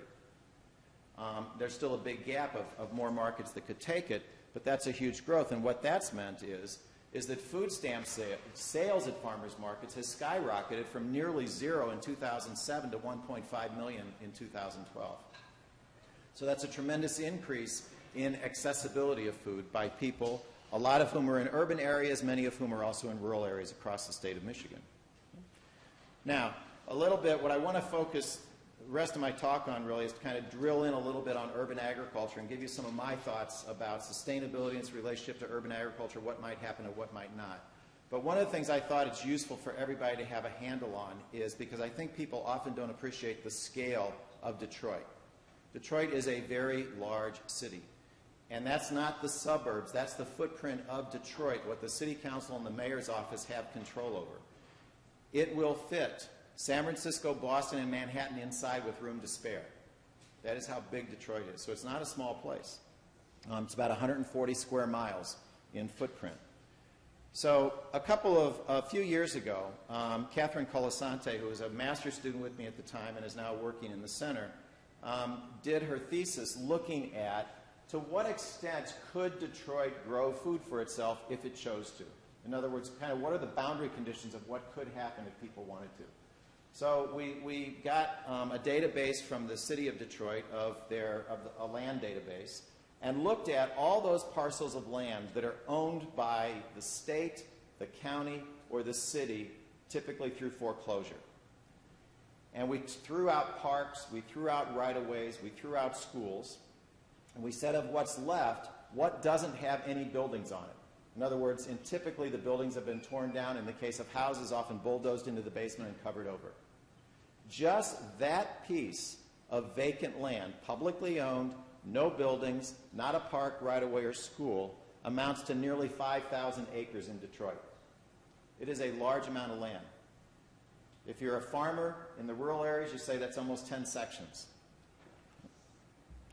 And so if you look at the city, all of those green marks on that map are pieces, those parcels of land that are owned by a public entity with no buildings on them, not a park, right-of-way, or school. And what you can see is there's parts of the city, and you saw this last night in some of the satellite aerial photographs and a couple that Dan showed today. There are parts of the city where large sections of what used to be vibrant residential neighborhoods effectively are being reclaimed by scrub brush and woods. And so the top one there, zip code 48215, is an example of one where you have almost all of a rectangular city block that is now vacant, that used to have 40 or 50 houses on it. You have other areas where, like zip code 48228, where there's interspersed vacant lots, and that's it. And so that's kind of, if you start to think about producing food in a city like Detroit, you have to keep track of the fact that it's a very large landscape. It probably has more capacity to think about something like this than almost any other Rust Belt city that there is. Does that mean it should happen? That's a different question. The question is, could it? What is the boundary conditions around what could happen? So she then took and said, okay, kind of simple Excel spreadsheet stuff. What would it take? How many people with 800,000 of a population in the city, what could you produce on how much land for the population? And so we ran a few scenarios. One is let's just grow things outside. Let's not worry about any season extension technology. Let's not worry about storing things for the winter in root cellars or canning and freezing or anything else. Just grow it in season, sell it in season, consume it in season. If we do that and then model with bio-intensive strategies, so you got very high density plantings, very heavy hand labor, versus commercial yield intensities, which is basically planting in rows so you can use traction as much as possible, et cetera, which is going to be your lowest yields per acre. We can, on anywhere from 200 acres to 1,600 acres, we could grow 31% of the vegetables and 17% of the fruit for the population of Detroit, and that's a healthy diet. That's not our current consumption patterns. If we boost it up and say we're going to store stuff, we're going to grow stuff in the summer to root cellar in the winter, so things like onions, winter squash, maybe those kinds of things, we can boost that up with commercial yields, low density, but we can mechanize it more so that it's not backbreaking labor to do large amounts, 3,000 acres, 65% and 39%. If we boost that up more and let's use season extension technology, low tunnels, high tunnels, unheated, again, we're at about, even with commercial yields, 3,600 acres, with high productivity bio-intensive, 568 acres, but that takes a tremendous amount of hand labor to do that.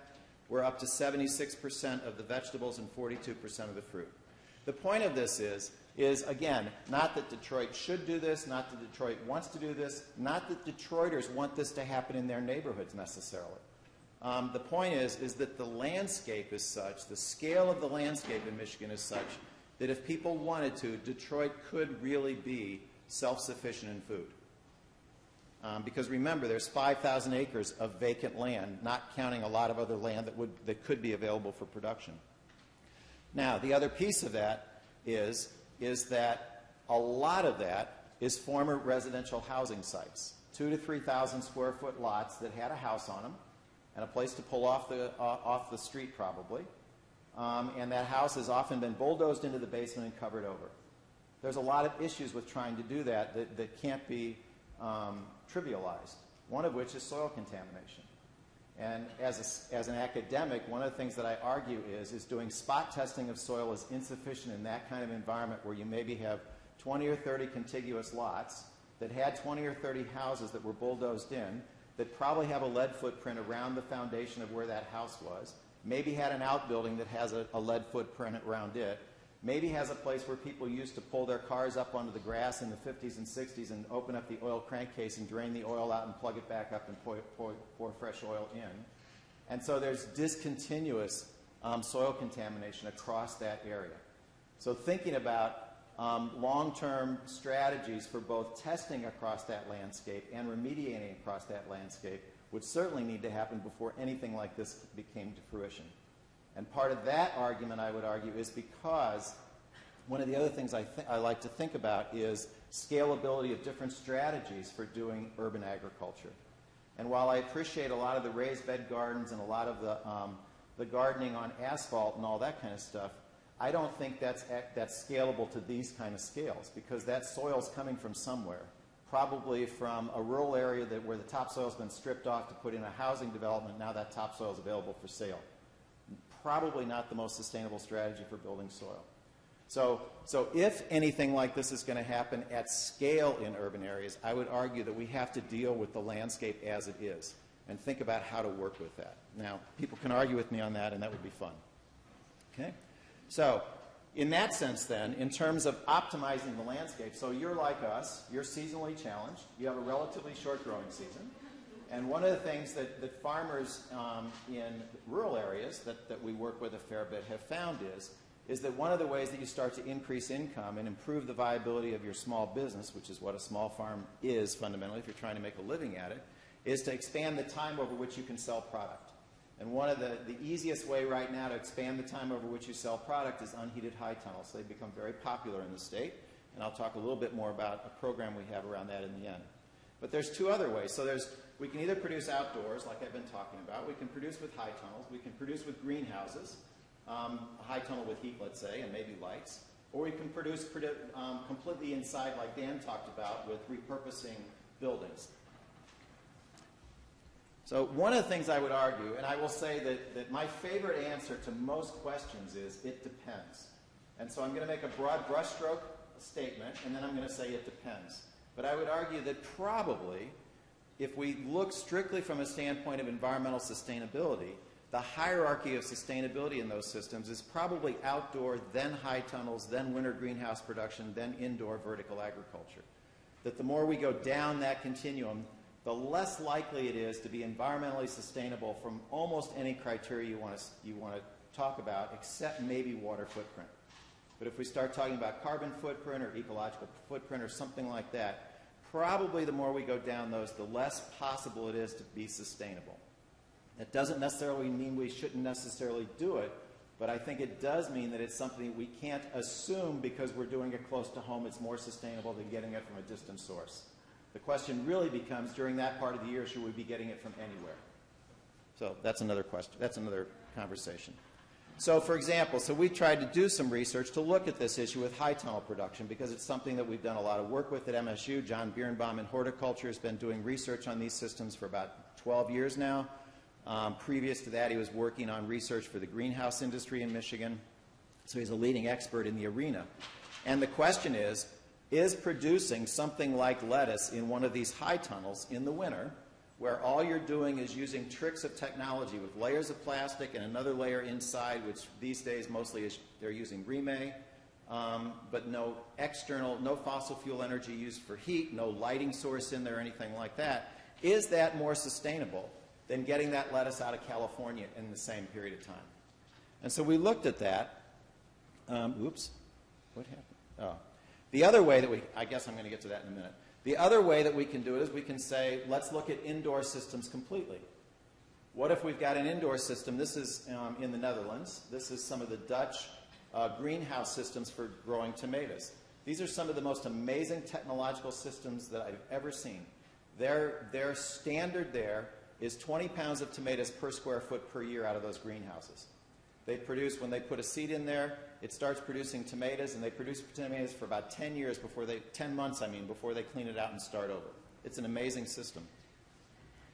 The other thing we can do is think about these complete indoor system with lights. This is, again, a research group in the Netherlands that's using red and blue LEDs because those are the wavelengths of light absorbed by the chloroplast. So why waste the energy producing wavelengths the chloroplast is not going to absorb?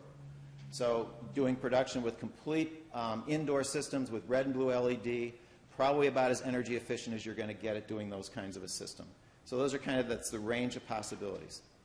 If we look at these high tunnels and ask the question, what would be the carbon footprint of producing in one of those high tunnels in a climate like Michigan or like Columbus, Ohio, in the wintertime versus getting it from a California farm? Rachel Plowecki, who was an undergrad with me doing research, did this research using SimaPro, which is one of the state-of-the-art pieces of software for doing this. The trick with any carbon footprint is, what are your boundary conditions? Are we comparing more or less apples with apples? Are we taking the various large contributors of energy usage into the account in both systems? So in the case of California, we took everything from the tractor that goes through the fields, the fertilizer that goes down, the harvesting and the shipping of that across the country to get it to market. In the case of the high tunnel, we took into account the lifespan of the steel and the plastic that's in those high tunnels and amortized that over time, the rototiller that goes through the hoop house, the fertilizer that's used in there in an organic system, and getting that to market. And when we do that, what we find is that no surprises. The hoop house, the biggest part of the CO2 emission or the carbon footprint in the hoop house is the infrastructure. Second biggest is the fan electricity that's used to raise and lower the sides and to keep some circulation in there, and the irrigation. In the California one, the biggest piece of the pie is the transportation of getting it on a per kilogram basis from California to Michigan. Now, in terms of overall carbon emissions, in fact, it's about 1/5 the carbon footprint to produce that in a hoop house in Michigan in the winter than it is to get it from California. So from that standpoint, this makes a lot of sense. Now, here's the breakdown, and here's where we all come into play. If a person drives more than 7 miles to pick up that 1 kilo of lettuce and nothing else, that benefit is wiped out, and it's no better than California. So how we move about to access those things makes an incredible difference. Okay? But the point of the matter is that if we're going to have lettuce in the winter, we can make an argument that it is environmentally favorable to do it in hoop houses, making assumptions about efficiency of production in those hoop houses and everything else, than it is to get it from a distant source like California. Okay? So with that in mind, we've developed a program that I'll just mention to try to increase this technology availability for farmers, but specifically to increase this technology availability for farmers who are selling at farmers markets that accept SNAP benefits. So what we do is, with funding from the Kellogg Foundation, and then we subcontract this to the Michigan Farmers Market Association, who's done a great job of improving on the initial idea, is they put out an RFP to farmers who sell at about a dozen farmers markets across Michigan that accept SNAP benefits. And they give them a grant for, say, $10,000. The farmer makes a commitment to pay that money back in produce to parents of kids who are in Head Start programs in the catchment area of that farmer's market. So MISHMA gives coupons to the Head Start program. They give the coupons to parents of the Head Start kids. The parents go to the farmer's market and take it to the stand that's got the sign up selling hoop houses, saying hoop houses for health, pick out their produce and get it. And so over 5 years, the farmer is committed to giving back $10,000 worth of produce into the community to parents of Head Start kids. So that's one of the ways that we're saying, okay, we have an idea that this technology is useful, that it can improve profitability for farmers over time, which is some other research that we've done, and we have an idea that it's environmentally more sustainable than getting it from distant sources. And we have an issue of access in the community to fresh produce by those that are in the lowest parts of the economic strata. So how do we kind of blend all that together and make some money work at least once? So that's there. So in summary then, because I know I'm out of time and I'll quit, is some of the research that we've done and some of the other things that we continue to do and the resources we try to support communities about across Michigan, I think that there's great opportunities to think about urban agriculture and urban farming as part of an urban food system in the context of a place like Detroit or Flint or Muskegon or Grand Rapids or other places in Michigan that have seen hard times and some emptying out of their core urban areas. There's an opportunity to do that. Whether or not people in that community want that is a big question that has to be asked before it's done, because some focus groups we did with residents a few years ago indicated that some of them are not excited about seeing large amounts of agriculture in Detroit. They moved out of the South to get away from that, and they don't want to see it coming back. There's others that are ready to embrace it. So how that plays out in a community remains to be seen. That in places like Detroit, there is the opportunity for significant parts of the food supply to be produced internally. That is not without problems because of the history of what's gone on the landscape in places where people might think about growing food.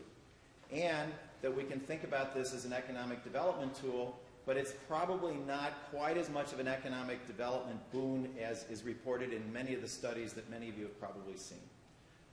And so with that, I will close and say thank you very much for inviting me down to your university.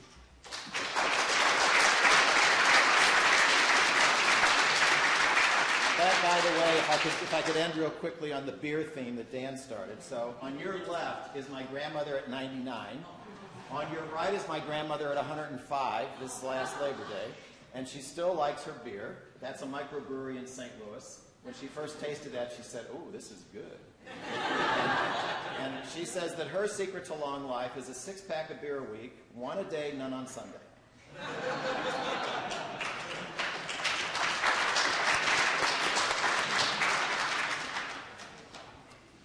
Sound like pretty good rules to live by. So our next two speakers, Alison Blay-Palmer and Karen Landman, come to us from Ontario, Canada. Alison is a associate professor of geography at Wilfrid Laurier University, where she is the founding director of the Center for Sustainable Food Systems. The center is truly multidisciplinary, bringing together faculty from geography, environmental studies, psychology, biology, global studies, religion and culture, business and economics, in order to address the social, environmental, and economic challenges facing global food systems. Alison is joined by Karen Landman, who is associate professor of landscape architecture at the University of Guelph, where she teaches design studios, environmental planning, and plants in the landscape. Karen's research focuses on green infrastructure, urban agriculture, local food systems, and urban to rural linkages. Their work together has been captured in a recently published special edition of Local Environment, the International Journal of Justice and Sustainability, entitled Sustainable Local Food Spaces, Constructing Communities of Food. Please join me in welcoming Alison Blay-Palmer and Karen Landman.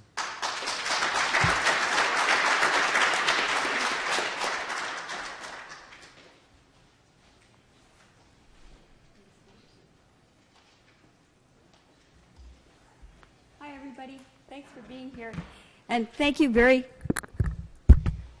much for having us. We're really pleased to be here and to learn about what's going on as a result of participating in the conference, and also to share with you what we're doing. I just want to start off by giving you a little bit of a description as to what our partnership is all about, because I think that that's foundational to the research that we do and how we end up with so many different projects that we're aware of. And there are links to our toolkit, which I'm going to talk about in a few minutes. So if you're interested in looking at this more, it's all available online. The partnership is, at this point, primarily a provincial partnership, so on the scale of a state partnership. And we have regional partners throughout Ontario. Ontario is an incredibly large province, and the north alone it is vast. So we have people working up in northern Ontario, and the issues that they're dealing with there are very specific to scale and connectivity. And sorry, I just messed up the timer on us. My bad. Okay. We also have people in Eastern Ontario who are doing things that are focused primarily on social justice issues, and in the area Southwestern Ontario where Karen and I work primarily, We're looking at issues dealing with things like supply management, land tenure, and issues related to market-driven considerations more than other parts of the province. But that said, we're all preoccupied with sustainable food systems, so we're all looking at things that direct us in a more local and sustainable direction, and I'll talk about what we mean by that in a few minutes. Another thing that's really important for you to understand about our partnership is that it's really informed from the ground up.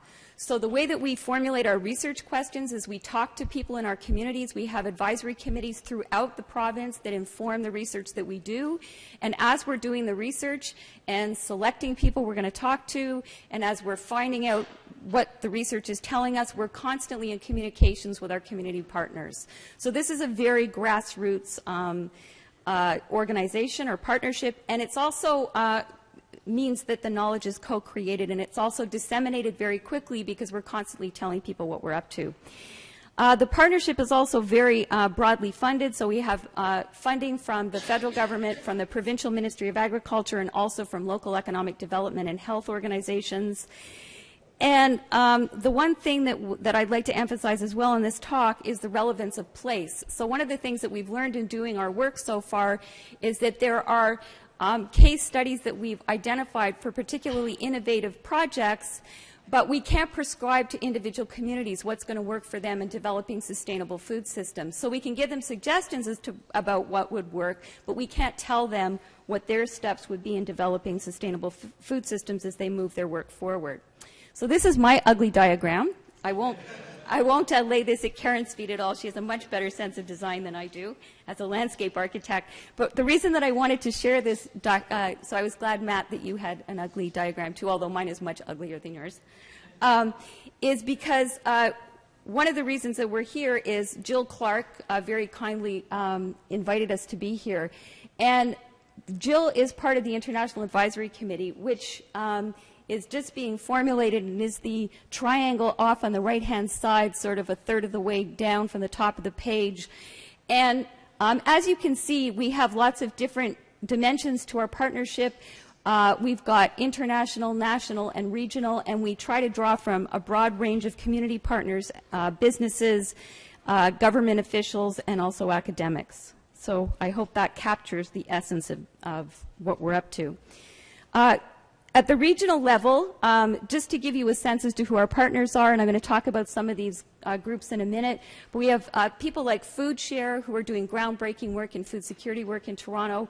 We've got local health units. We've got local businesses who are aggregators and distributors and represent the farming community. And we also work with farm organizations and different public health units. So we have a range of people involved in the food system.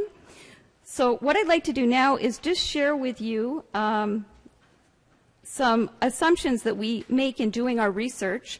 Some of the preoccupations that we try to address are, first of all, scale. So we're interested in the size and scope of organizations.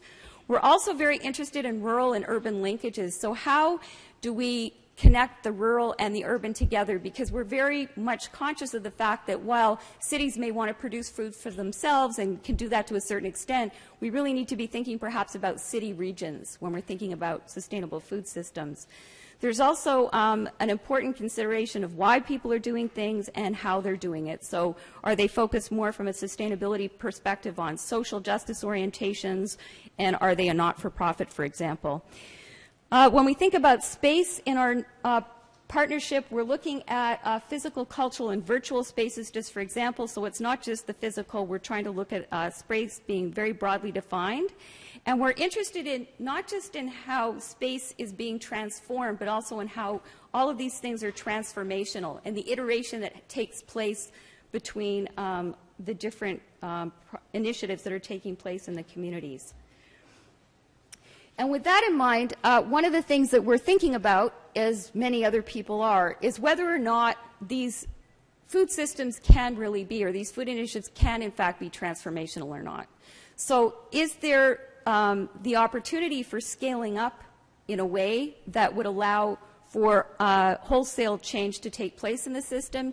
Is that something that we want to be doing? That's another question that we need to be thinking about. And if we are able to bring about system change, is that going to happen through scaling up to a much higher level in terms of having bigger systems, or is it going to be a whole bunch of little projects scattered across the landscape? So part of the work that we've been doing lately has to do with food hubs, and I just wanted to bring put this on the table because of the really impressive and important work that's going on through food hubs, is sponsored by the United States Department of Agriculture. You're all in the room familiar with this work, I'm sure. It's really exciting for us in Canada because what you're finding out, as pointed to by a recent report that was just released about 8 weeks ago, I guess, is that food hubs are actually providing opportunities that didn't exist before for small and medium scale farmers. So they're able to produce in more ecological ways than they were before. And that's very exciting for us in Canada. And the idea as well that you can be pitching your food system to a values-based production system as opposed to just focusing on profit is also very exciting for us. So when we're looking at food hubs, we're looking at things that include grassroots initiatives that link farmers and consumers more directly together, that are socially just, economically robust, and also ecologically regenerative. So sustainability in a nutshell. And what I'd like to do now is just share a few case studies with you. This is a map, an aerial map of Toronto, part of Toronto, and location A is the site of the Toronto Food Terminal. The Toronto Food Terminal is the third largest food terminal in North America, so it's substantial in size. It's been around for a long time, and I think it really captures the essence of the more conventional industrial food system.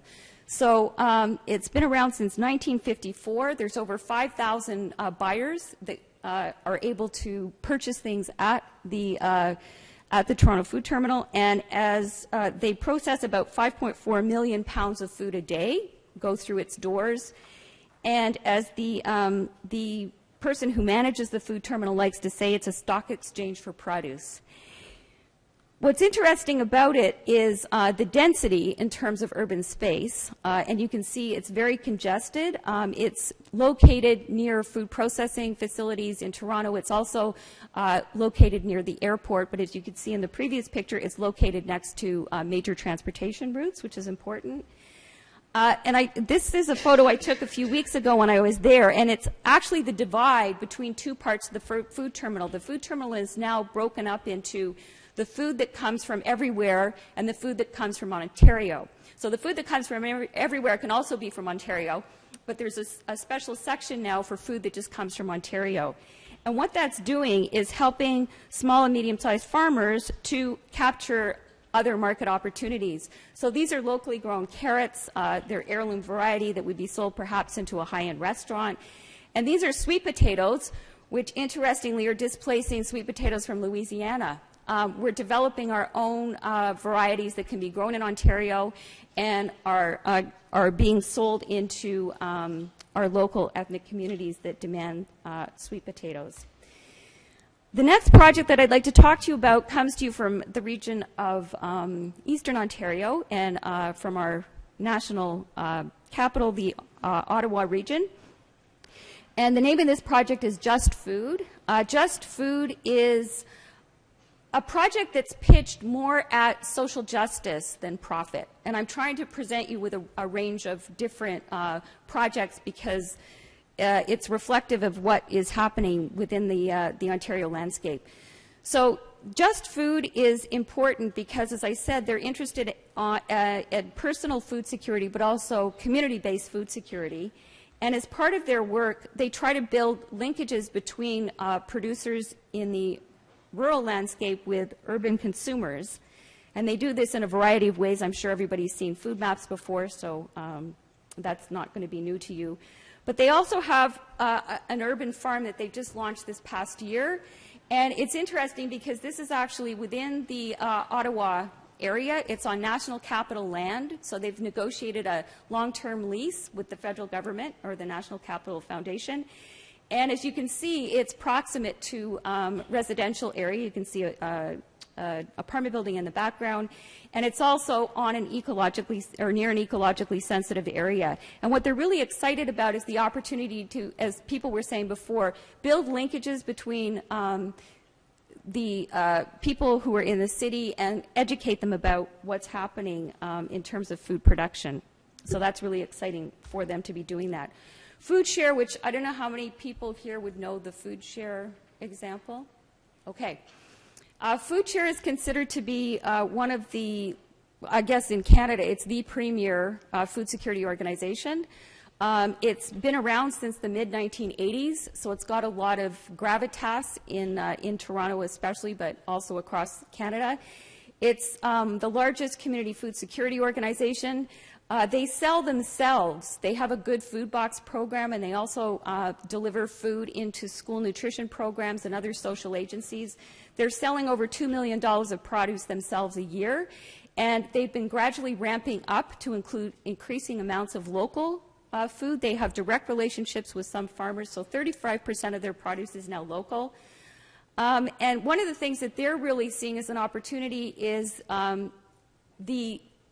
their ability to build linkages with student nutrition programs. In Canada, we don't have the kinds of student nutrition programs that you have here. We're having to build those ourselves from the ground up.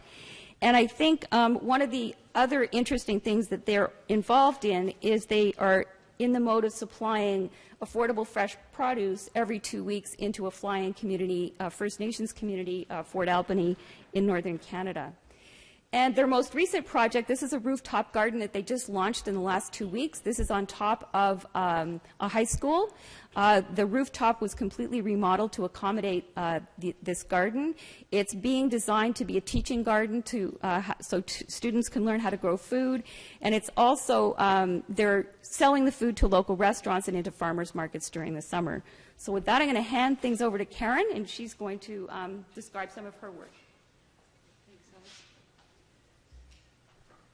So as Alison mentioned, we have a research team across the province, and we all come from different disciplinary backgrounds. I am a landscape architect. I'm also a planner and believe in incrementalism as well, but also a geographer and have a background in horticulture. So I pull all that together into food systems thinking. And I work primarily within the city of Guelph, which is a mid-sized city just west of Toronto. And there's our School of Landscape Architecture and Planning is within the Ontario Agriculture College, which is seen nationally as the premier agriculture college. So it's very interesting to go to college meetings, and they're talking about animal science, crop science, and so on, and I come from design. So it's a bit of a challenge, but also I see it as a great opportunity. So within the city of Guelph, there are all sorts of things going on, and we're connecting to the city of Toronto, but also out to the rural landscape. In Ontario, Guelph is seen as the center of agricultural research and training, so the rural community identifies with it. In Toronto, they see Guelph as all things agricultural, so they identify with connecting with Guelph. So it's an interesting position to be in. There have been some very interesting grassroots efforts happening that is starting to push policy. It's knocking at the door on planners throughout municipalities, and they're trying to respond to this. They thought it might just go away. They hoped it might just go away, but they have to deal with it. So I've been helping them with that. One of the projects happening in Guelph is Backyard Bounty, is an organization that does spin farming. How many people know what spin farming is? Spin farming is a small plot intensive. So if you want to grow in the city, you can negotiate with people who have residential gardens that has good arable soil. And by this cumulative effect of getting anywhere from 10 to 20 backyards, you can have enough land to grow food to sell at the market or through CSAs and make a living at it. So small plot intensive is what it means. And this is a front yard in Guelph. When the mulch came down, the neighbors were very upset. They started phoning City Hall and said, what's happening to property values here? This is not a good thing. When the city explained, after they checked it out, they're growing food, everyone was okay with it. So there's an interesting, when I looked for a house in Guelph, I first looked at the soils maps because I garden, and I wanted to identify the neighborhoods that had good soil first and then find the house. And they tended to be 1950s housing that housed people who came back after the war and started their families. So this is a typical situation here. The woman in the house is elderly. She was very happy to have the spin farmers come and grow food because she had always done that, but couldn't anymore. So the young woman there is delivering some zucchini that's grown to the woman who actually owns the land, but a lot of that produce is going into CSAs. And the next time this young woman shows up, there's zucchini loaf made by the woman in the house, and they have tea together. So it addresses a very interesting approach to social cohesion within these neighborhoods. But also it links back to neighborhood identity, where people did grow food, and they are really happy to see this coming back into their neighborhoods through these spin farmers. Oh, sorry about the slide, but spin farming is interesting because in the city it gives you a microclimate advantage. Because of the urban heat sink, you can get food online earlier and later into the season by reducing frost. You also have access to water, which makes the water conservation officer at the city go pale because he now knows that people are using it for irrigation for production purposes, and also you have a market at the doorstep. So it's a real advantage for spin farmers who don't have to invest in land, but also have these other advantages in the urban environment. We also started the Guelph Center for Urban Organic Farming. This was very interesting because Guelph has regional campuses that are all about farming. They have 3 throughout the province and other research stations as well. We wanted to start an on-campus farm, particularly for the Bachelor of Science in Agriculture who have an organic agriculture major, to get some hands-on skills. These students tend to be urban. They are interested in becoming farmers. They learn the theory of organic farming, but people who hired them said they don't have the skills. So we wanted to give them skills, make it walkable. It's an undergrad program, so they can walk to this farm. Interestingly, the faculty who lobbied for it, where there were about 12 of us, were from the humanities and social sciences. There was no one from agriculture there except for Anne Clark, which I believe Mike knows her. The interesting thing was that we had to basically bushwhack the president with a wonderful 4-course local food meal to get him to buy into this idea. However, the real estate people on campus would not let us go on to arable soil plots on campus because it's buildable. And if we built a farm on there, they were afraid that it would become so loved they'd never be able to build on it. So they wouldn't let us on. Ironically, we're still struggling to prevent arable soil being built on at the University of Guelph itself, even though we're an agriculture college. But we did find a plot at the Arboretum, and it was an old field that was immediately certifiable organic, so it was to our benefit. This is the first year of this one running. It's been going for about 6 years now. The hospitality folks at the university who train students in hospitality and tourism management have a garden to table project. So they bring students, those students bring students from a primary school to the GWAF, the urban farm. It's a terrible acronym. Those children learn about pulling a carrot out of the ground. They then go to the kitchens at the restaurant on campus, and they cook the food. So it's another way of linking out into the community. The GWAF, the first year that GWAF was set up, they had 4,000 volunteer hours from the city, not from campus. That was another volunteer effort, but from the city. People just showing up saying, I want to pitch in. So that was a real eye-opener for the president of the university to see how we were making linkages to the community. Another project that I've been involved with is the food school. This is a smaller town just north of Guelph, and they have the sheer good luck of having Chris Jess, who's a chef, at the school. They have a food skills, culinary skills program there where students are learning how to eventually end up with jobs in the food industry. And they have a cafeteria where they pull from the local farmers, and they compete with the regular school cafeteria. They have to break even on what they sell, and they also have a food pantry. They sell food out into the neighborhood. And Chris is, this year they just broke ground for the new farm school, which is associated with the food school.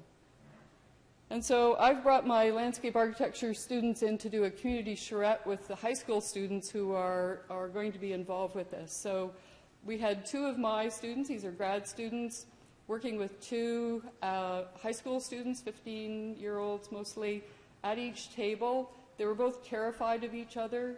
My students said they're really scared of these teenagers. The teenagers told me they were worried about dealing with the university students. I told my students, these teenagers are the portal into the community. Ask them who should be coming from the community to this site. How do you bring those people onto the site? And the teenagers got this because they produce snacks in their kitchen for a local kindergarten, and they said they're their toughest critics. So they understood what we were talking about, and very quickly everyone became very engaged in generating ideas about how this farm school would eventually pull in the community. So we talked about who should participate in the farm school, and the students generated lots of drawings, lots of ideas, and it was very interesting as it was happening because it took place in the automotive classroom, and the principal came in, was watching us for a while, and then shortly thereafter 2 men in suits came in. I think they might have been school board trustees, I'm not sure, but they were watching this phenomenon of the kids really generating ideas about how the high school linked out to the community. Another interesting project is Fresh Cities Farms in Toronto. This was started partly by a former BLA student of ours, and he surprised me one day 2 years after he graduated. He contacted me and said, I want to meet with you for coffee. He had a family friend who had a lot of money who wanted to start this, and he said, do you think I can do it? And I, sure, go for it, Phil. So this has become a very successful project where they're farming in the city, they're pulling in interns, they train these people, so what they're growing goes into a CSA, but the people they're training then go on to start their own businesses. A lot of them are spin farmers, and they contribute into that CSA. They sell their product to Fresh City, so they're scaling it out through the city. And this is an example right in the city of the tractor turning the soil for the first time. Most of it is handwork, but they turn the soil with machinery. And I don't know if you can see it, but this was a project this spring they started. And so you can see a line of people they're going through and they're seeding. I can't remember what they're growing here. But here he is on the right, and Phil has a lot of energy, he has a lot of charisma, and he's just blossomed as this Fresh City farmer. He has become this guy, and it's so impressive to me. But they're pulling in a very diverse group of people. Toronto is very multicultural. It's one of the most multicultural cities in the world, and they're pulling in people a lot of people who are new immigrants who have skills in growing food, particularly hand skills, and they're pulling these people in, helping them to find a farming role within the city. Then we have McBean Farms. There's an organization outside of Guelph, an NGO called Farm Start, and they incubate farmers. So they help people who want to get into farming. We have an aging farming population as well. This is right in the city of Brampton, very densely urban area, and it's conservation land. So if I was a new immigrant, I wanted to learn how to farm in this new climate, this new land, they would give me a quarter acre and a lot of technical support, but then you're on your own and growing, and you learn how to deal with this new soils, new climate, and at any given time there are about 14 to 20 countries represented in that incubating farmer group. On the right you can see Shri. Shri is from Sri Lanka. He's an agronomist. He did some grad work at the University of Guelph, and he keeps telling me, we're not doing urban agriculture. He keeps telling me about the people are not leaving the city. The people they are training are not leaving the city. They're learning how to do it in the city. So these new immigrants are becoming our new farmers. They are doing it on conservation lands. In flood zones, we have the Toronto and Region Conservation Authority that manages this. This was a farm. They've called it a heritage farm, but the Conservation Authority has bought up lands to move people out of the flood zones over time. And so you can see here everyone has a plot and they're allowed to experiment. And a lot of these people have moved on. We have a fellow who started the Africa box, which is a CSA of vegetables that people from Africa would be very familiar with. And he has hired interns who are then going out and starting their own production and contributing to their CSAs. Been very successful. We learned something from the planning research in the United States on what do planners know about their role within food systems planning. That survey of planners in the U.S. said about 30% had a sense of that. I'm part of the Ontario Provincial Planning Institute. We did a survey. I thought we were definitely going to beat those Americans. We were so bad, it was 15%, so we were very humble after that. We decided to organize we called it a food planning for healthy communities symposium, and brought a lot of Ontario planners up to speed on what their role is. So what I'm finding in the work that I do is that there's a lot of grassroots, a lot of initiatives, some of them successful, some of them not so successful, but everyone's trying different things, and it's knocking at the door of the planners. People popping up with vegetable gardens in their front lawn, suddenly people are worried about property values. The planners have to respond to those complaints. Or tractors appearing on floodplains, the planners have to respond to that activity. So it's an opportunity to start influencing policy, and that's starting to happen with our students developing language that goes into the official plan for the city of Guelph, for example, but also Alison's work with me and our research team in influencing the municipal affairs level and the Ministry of Agriculture level at the provincial ministries. And I'll pass it back to Alison. Okay, just a couple more slides to share with you, and sort of trying to close the loop here a little bit. And it's interesting because this is actually a project that is being funded by the Ontario Ministry of Agriculture and Food, and it's being run by two of our postdocs. And it's called SOIL, Shared Opportunities on Institutional Land. So all of the farmer training that's taking place in Ottawa with Just Food Ottawa and through Farm Start, they need a place to grow food. So what this project is trying to do is get access to institutional land where farmers can grow food and sell it into school cafeterias or hospitals or long-term care facilities. So they're going to be doing case studies and also pilot projects and seeding some activity within Ontario. So what I'd just like to do now is just quickly wrap up with a couple of conclusions about some of the insights that we've come to with our work so far. As Karen indicated, there are some planning opportunities that the work points to. But what I'd like to talk about is the issue I raised before about scale and scaling out. And really, I think the jury is still out on that one. And whether we want to be talking about scaling out or scaling up and what the relative merits about that are. We're now in the, I don't know, admirable or not so admirable position of having the first Local Food Act in North America. It was just passed in Ontario last week. So we're really excited about that, but we're also a little bit terrified because what it's done is it's shone the flashlight on local food as an opportunity, and there's lots of multinational corporations and food service providers who are running to be part of that to be part of these initiatives that have been fostered for so many years now. We're also looking at the Canadian-European Trade Agreement, which is the European version of NAFTA, and there are some pretty important implications of that in terms of geographic indicators that we're going to have to be dealing with. But those are sort of the bigger policy pressures that we're looking at.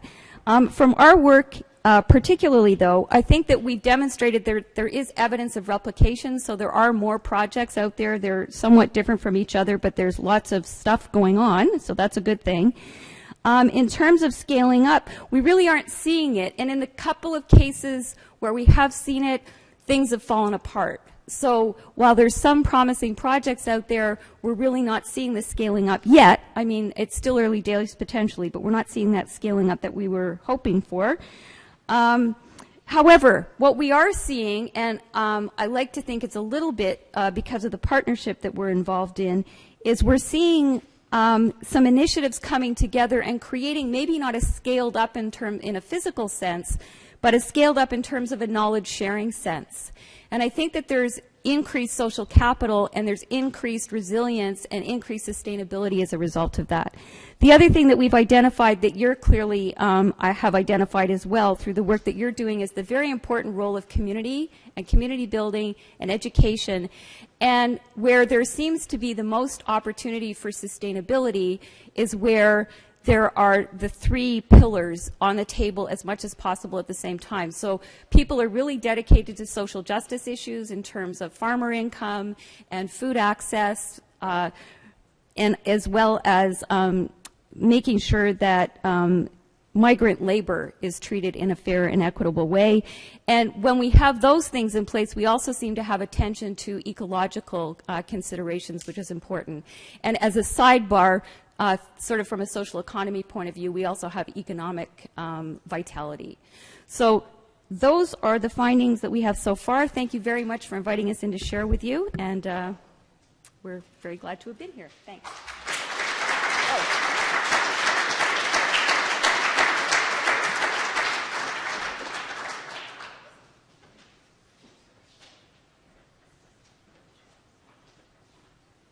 Thank you, Alison and Karen. If I can, I'd like to invite all of the panelists to join us at the front, and we'll take. Sorry, I shouldn't have let you sit down. We'll take some questions. We're going to extend to 12:15 to allow time for discussion and questions.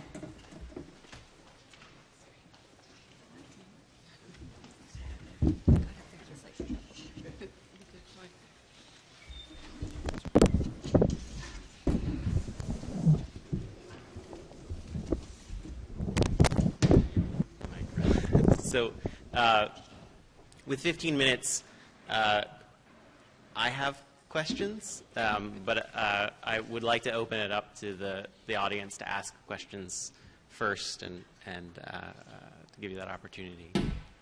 So do we have questions in the audience?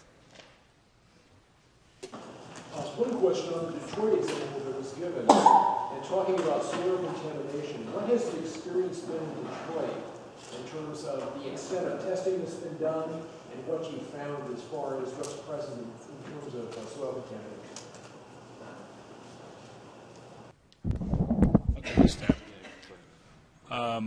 The Formal Garden Resource Collaborative does provide soil testing as part of its package of services. Probably not as rigorous as that Mike would recommend. The larger issue actually, because so much of the dirt is former residential, is obviously some lead. But the larger issue, quite frankly, is compaction, not contamination. There's too many bad demolition jobs where debris makes for bad soil. And I would just follow up that, I mean, I think the Garden Resource Collaborative does as good a job as anybody in the country at basically what I would call spot testing, which is what most groups do, is what most places do if they're testing, is you take a couple spots in the area and you dig up some soil and you mix it up and you send it off to be tested. And that's, I'd say, fairly common in what everybody does. And I think that by and large that probably does a pretty good job. I would argue that on larger landscapes, that the odds of missing hot spots are fairly high in that scenario, and compaction is a huge issue. And so that's why I would argue that to do things on a larger scale and think about scaling these things up, very significantly, that we do need a biological method of testing that can test the entire landscape. For example, a friend of mine who's now Director of Ag Bio Research at MSU, Doug Buehler, is a weed scientist. And his argument is things like barley and oats are very sensitive to environmental contamination. So if you, for example, grow those for a season on the entire landscape, you may be able to find very quickly where hot spots are by where it doesn't grow. Now, compaction could play a huge confounding role in that. And so that's one of the things that we're kind of putting together as possible research projects of how we develop a landscape strategy for testing and remediation over time. What was the name of your collaborator again that you just mentioned? Oh, his name is Doug Buehler. He's the director of our Ag Experiment Station at MSU. Thank you. I just wanted to add that Toronto, there's a group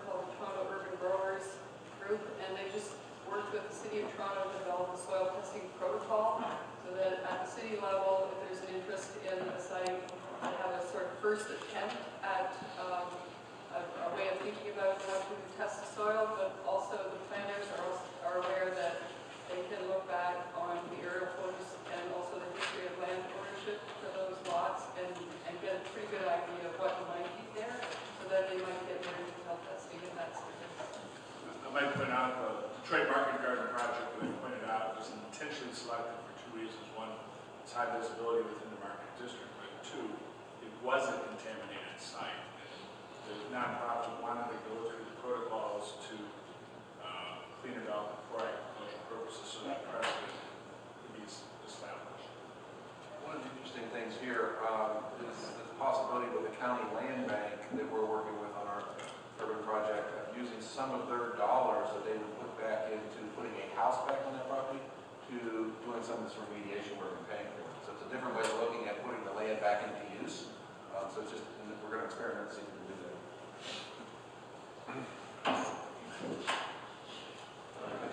Yeah, I have a question for the Detroit folks in Michigan. With so much different stuff going on in Detroit, is the Eastern Market kind of acting as a role of a convener for the different growing projects or distribution, or I guess the collectivity of all the work that's happening? Have you seen a successful way to hold it all? Or you're kidding?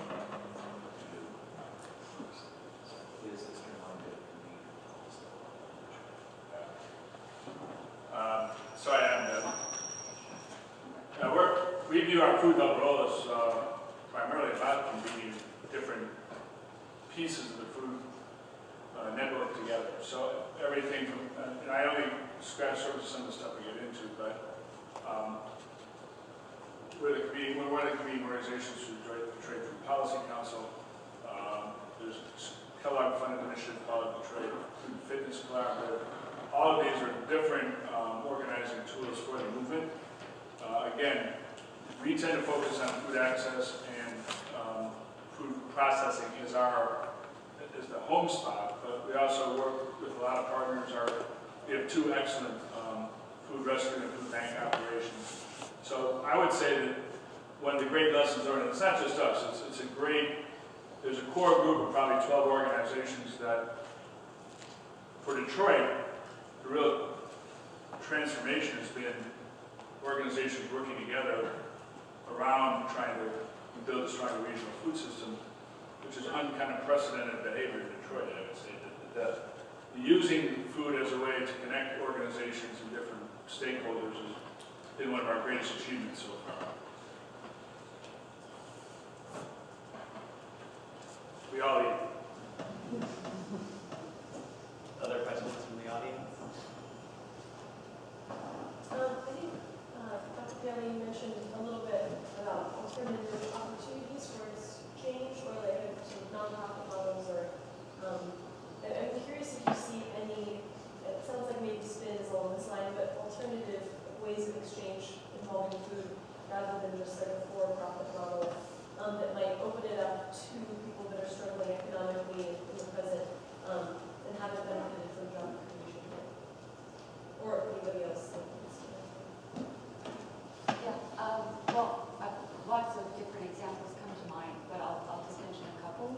The first is we have some really interesting gleaning projects, which I was talking to people about gleaning here. And in Toronto, the gleaning project is actually gathering fruit from people's fruit trees on their private properties. And that's an opportunity for getting food into local food banks. And there's actually an initiative in Guelph that seems to be turning into an opportunity to create income out of that gleaning kind of initiative. So I think one of the important things is the initiatives that we've been looking at are quite small scale. So they're not things that are, not that they're not replicable, but we're not seeing them at a large level at this point. Other models that, in terms of creating job opportunities, is Food Share is a great example of that. It's creating lots of job opportunities within the city of Toronto for animators, opportunities for people to be growing food within the city, opportunities for people to be selling.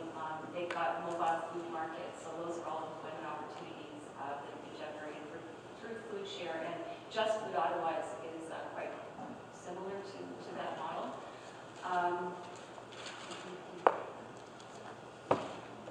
think those are, I mean, I can talk to you afterwards because we did 20 case studies, and I guess if you checked out our toolkit, that would give you some examples of where those opportunities lie in both the urban and rural context.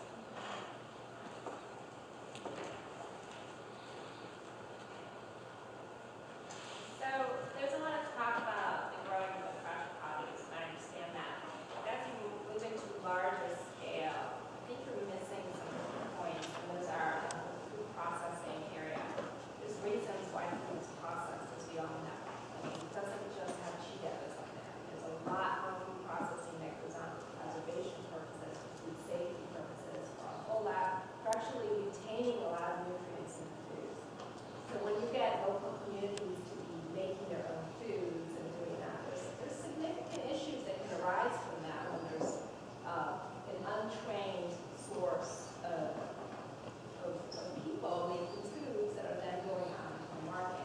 How are you trying to incorporate then some of these other issues to be sure that as supposedly as the most food safe nation in the world, that we keep that up for all the communities, especially some of these that potentially their health is in worse shape than these more affluent communities, and maybe more susceptible to food-derived pathogens, other things. So I mean, I think that the whole idea of having everything fresh is maybe good, but potentially maybe more harmful because a lot of the food safety issues come from handling these foods.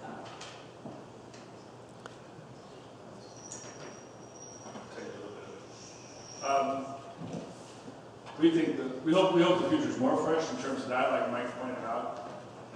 But we see a lot of challenges. In fact, one of our pilots in season extension technologies is to do small-scale crop preservation. So freezing, we have a pilot this year freezing 4 pilot Michigan crops using other people's equipment and using existing public school freezer capacity that's not being used, and then bringing that back. And we actually have a food voucher program. I'm not sure it's available. I guess it's in Toledo. Double Up Food Bucks, which allows an additional incentive for people using food stamps to be able to buy local food.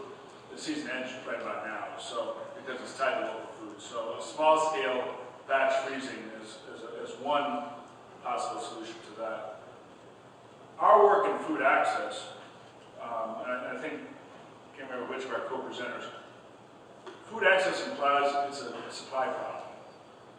But our work is that it's both a supply and a demand problem. And that the long-term work about changing what we eat, which is all of us, not just people, I mean, I think the national numbers are the lowest 20% consume 1/7 the amount of fresh fruits and vegetables at the highest income, 20% do. But that's not because the people at the higher incomes consume too much. And so changing our habits is tough work. And so that's why we get into school garden programs. That's why we get into some of those interventions to work on that education engagement.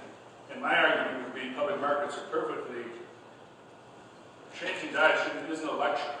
It's a series of engagements and celebrations around food, not finger pointing and diet changing or else. And so it's 100 points touch to try to move the needle a little bit. And so for us, all of the celebrations we do around local sourcing is important.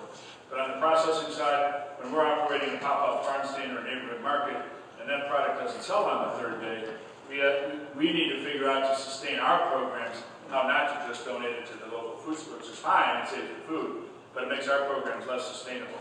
So developing, we're looking at some in-house development of signature salads or smoothies or soups to help create some workforce development jobs at the same time improve the financial sustainability of interventions in supply that are facing limited demand.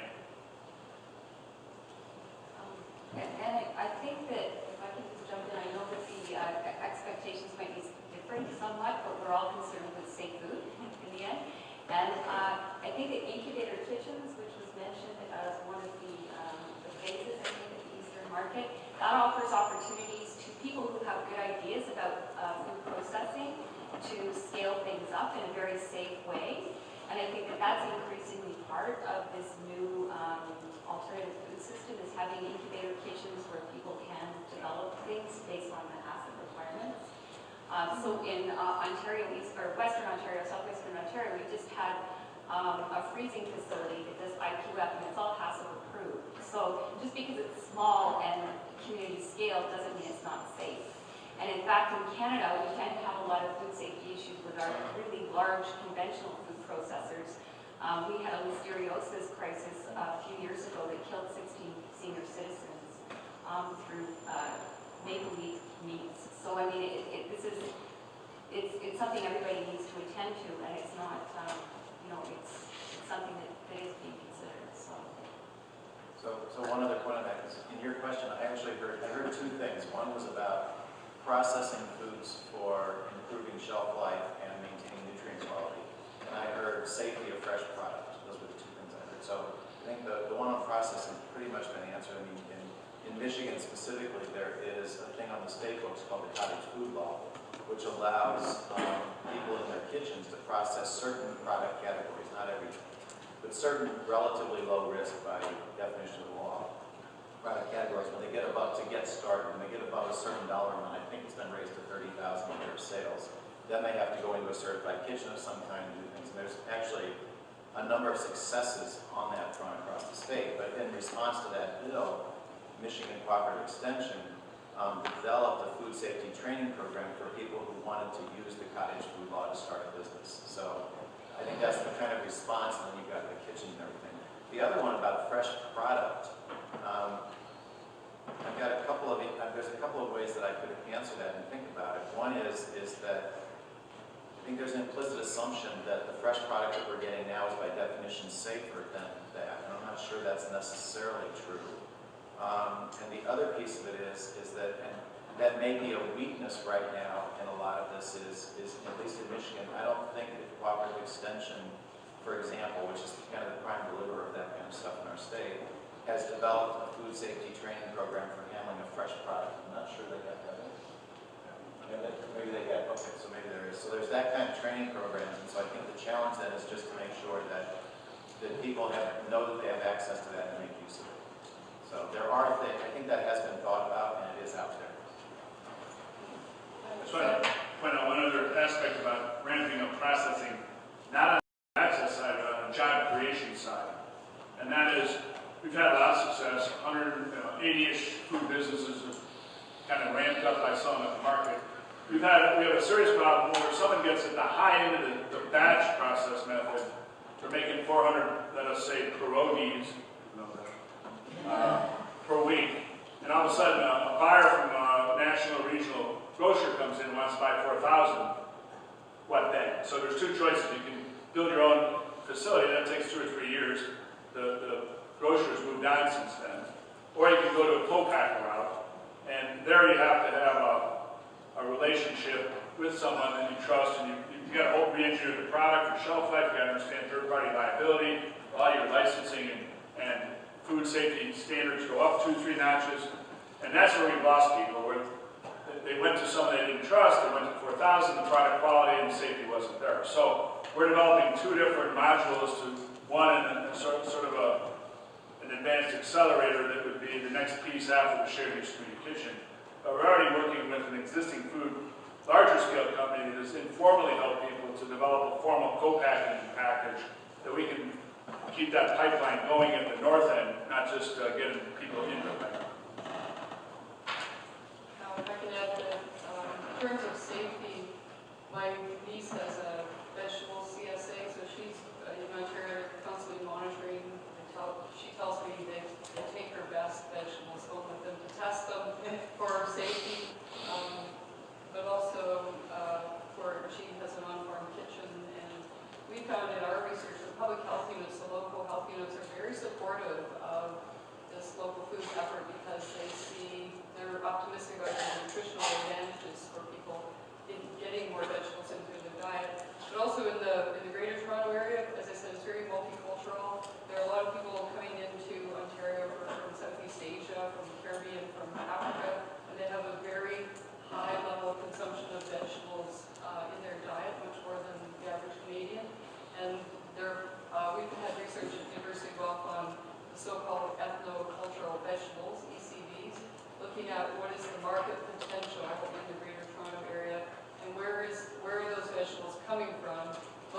coming from overseas, they're very tired and they're very expensive by the time they hit the shop in Toronto. So now there's this effort to get those new immigrants growing agricultural vegetables that have been tested in Ontario in farm conditions so that they have access to affordable vegetables that they're used to. We have time for one more question. Yeah. Okay, kind of a related one. I think either the largest or one of the largest energy sinks in the system is home refrigerated storage. And there's kind of a just-in-time production and delivery opportunity that I think you've all touched on. So to what extent is that kind of a just-in-time delivery and reduced storage of fresh part of your system goals? And to what extent is that something that you get to maybe later?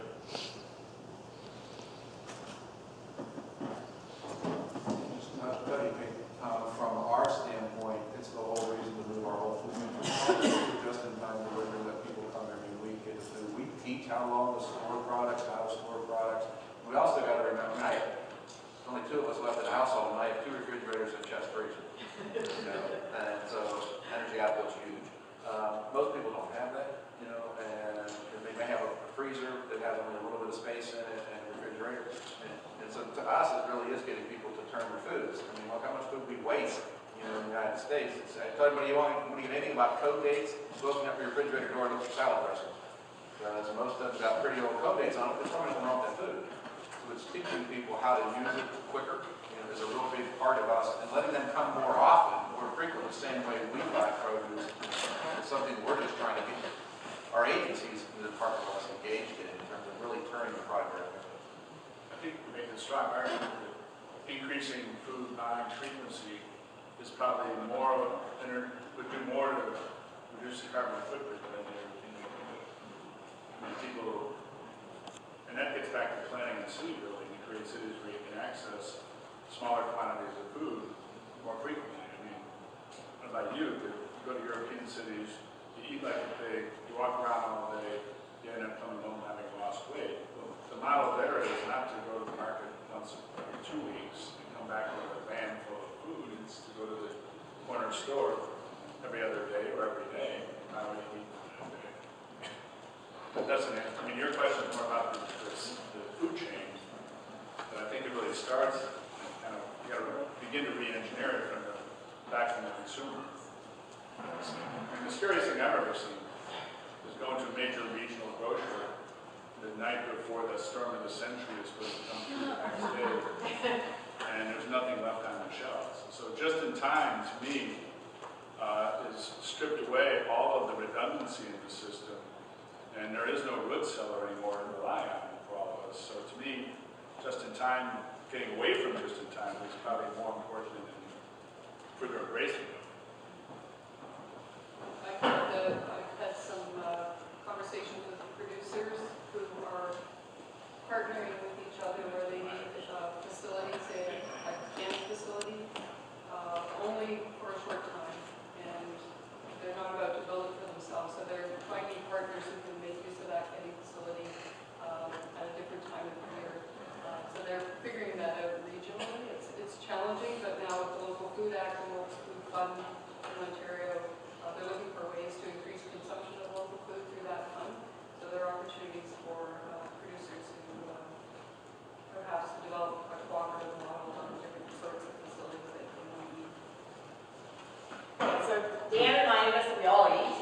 I'd like to ask you all to give a round of applause for our